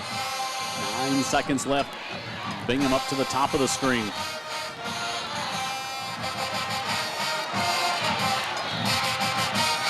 Cameron wants to just heave it up, and he throws it way behind everyone. 2.5 seconds left, and it'll also bring up fourth down. So Cameron just sent that one as far as he could. We'll wait for this play, give you some scores. LaFleur beats Faith 37-32. Viger 41-6 over Williamson. Saraland, their biggest win in their school's history. They beat Demopolis 24-10. And McGill all over Theodore 50-3. Thanks to Willie Wilcox for sending us those scores here tonight. We know the score of this one because we watched it all unfold. A crazy game. 2.5 on the clock, and I think this will be the last play for the Lions. Look for something to happen in this one. Cameron over the middle of the field. That one's getting easily picked off by Brown, his third of the night. And he tries to go up the near sidelines, and he's going to go in for the touchdown. Which will make the score. It seems like the game was a lot farther apart than it actually was. It'll make it a 34-24. And are they required to do the PAT? The officials are saying nope. They are heading off, and so for that 32-24. 32-24. Our final score here tonight. Wow, what a game. Pat Greenwood's already caught up with Glenn Vickery. Pat. All right, thanks a lot, guys. Well, Coach, obviously not the second half you wanted in terms of momentum, but you got it done. Yeah, I mean, I'm just proud of our kids. You know, we could have quit, and I think it showed a lot of courage to come back. You know, Foley, what a great second half, and you know, they came back to win the game, and our kids, you know, could have folded. I'm proud of them for not folding. Proud of our kicker for making that, a lot of pressure on him. You know, and you know, what a great kick, what a great win. What a great win for Daphne. We're just proud of our kids. Yeah, let's talk a little more about Brissolera because he missed the one at the end of the Spanish Sport game, missed a short one here before, but a couple minutes left. What does that mean for him to make that kick? It's got to mean a lot. I mean, you know, everybody sees the kicker. You know, you don't see your son miss the block, and like I said, you know, we played 66 snaps. If the kicker misses one, everybody sees 67. And so it means a lot for our football team for him to get the confidence to win a football game, and he did. Well, you told us Foley was going to come back, and they did. But this is classic Daphne Foley, isn't it? Yeah, I'm getting too old for Daphne Foley. I'm switching to baseball down in or something. But anyway, I'm just so proud of our kids to come down here and beat a good football team. And you know, hats off to our kids. And you know, Foley, you know, what a great football team. And you know, when you beat them, you beat a good team. And that's what we're trying to do: beat good teams, and we did. Okay, congratulations, Coach. We appreciate it. And this series, guys, Daphne always seems to find a way, don't they? They really do. That's 7 in a row, 16 of the last 17 now, and 18-6 all time against their rivals to the north. And but it did come down to another one of those classic Daphne Foley games. And I think both coaches will probably look at this game and how some things got away from them. But I think I will say this, you know, and coaches don't talk about moral victories as we look at our players of the game.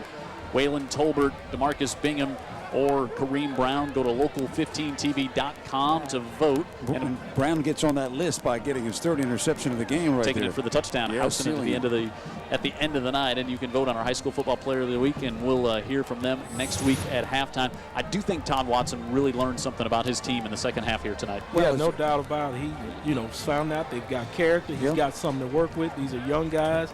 Hey, we're going to come back. We're going to work harder, and we will beat these guys. Just like you said, Dan, you got to believe, and he's going to instill that.